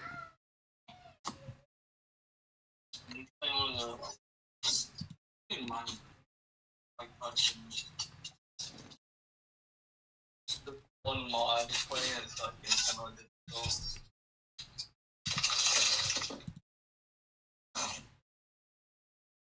He has to do stuff in like most roundabout way. Probably he couldn't even like make no. He had to go get like get a rock to break other rocks. Go lay down. Okay. Nope. Lay down. Out. Go lay down. Nope. Nope. It's not time. Let's go. Okay. Well, I'll let you keep watching, bro. I love you. I love it. Hey, you want to say hi to Kevin? Hey, bud. Kevin, say hi. Hey, bud.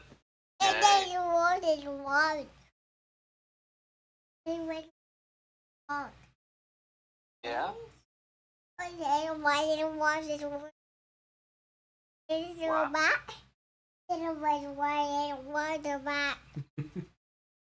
Say bye-bye. Bye. Bye-bye. Bye. I love you. I love it.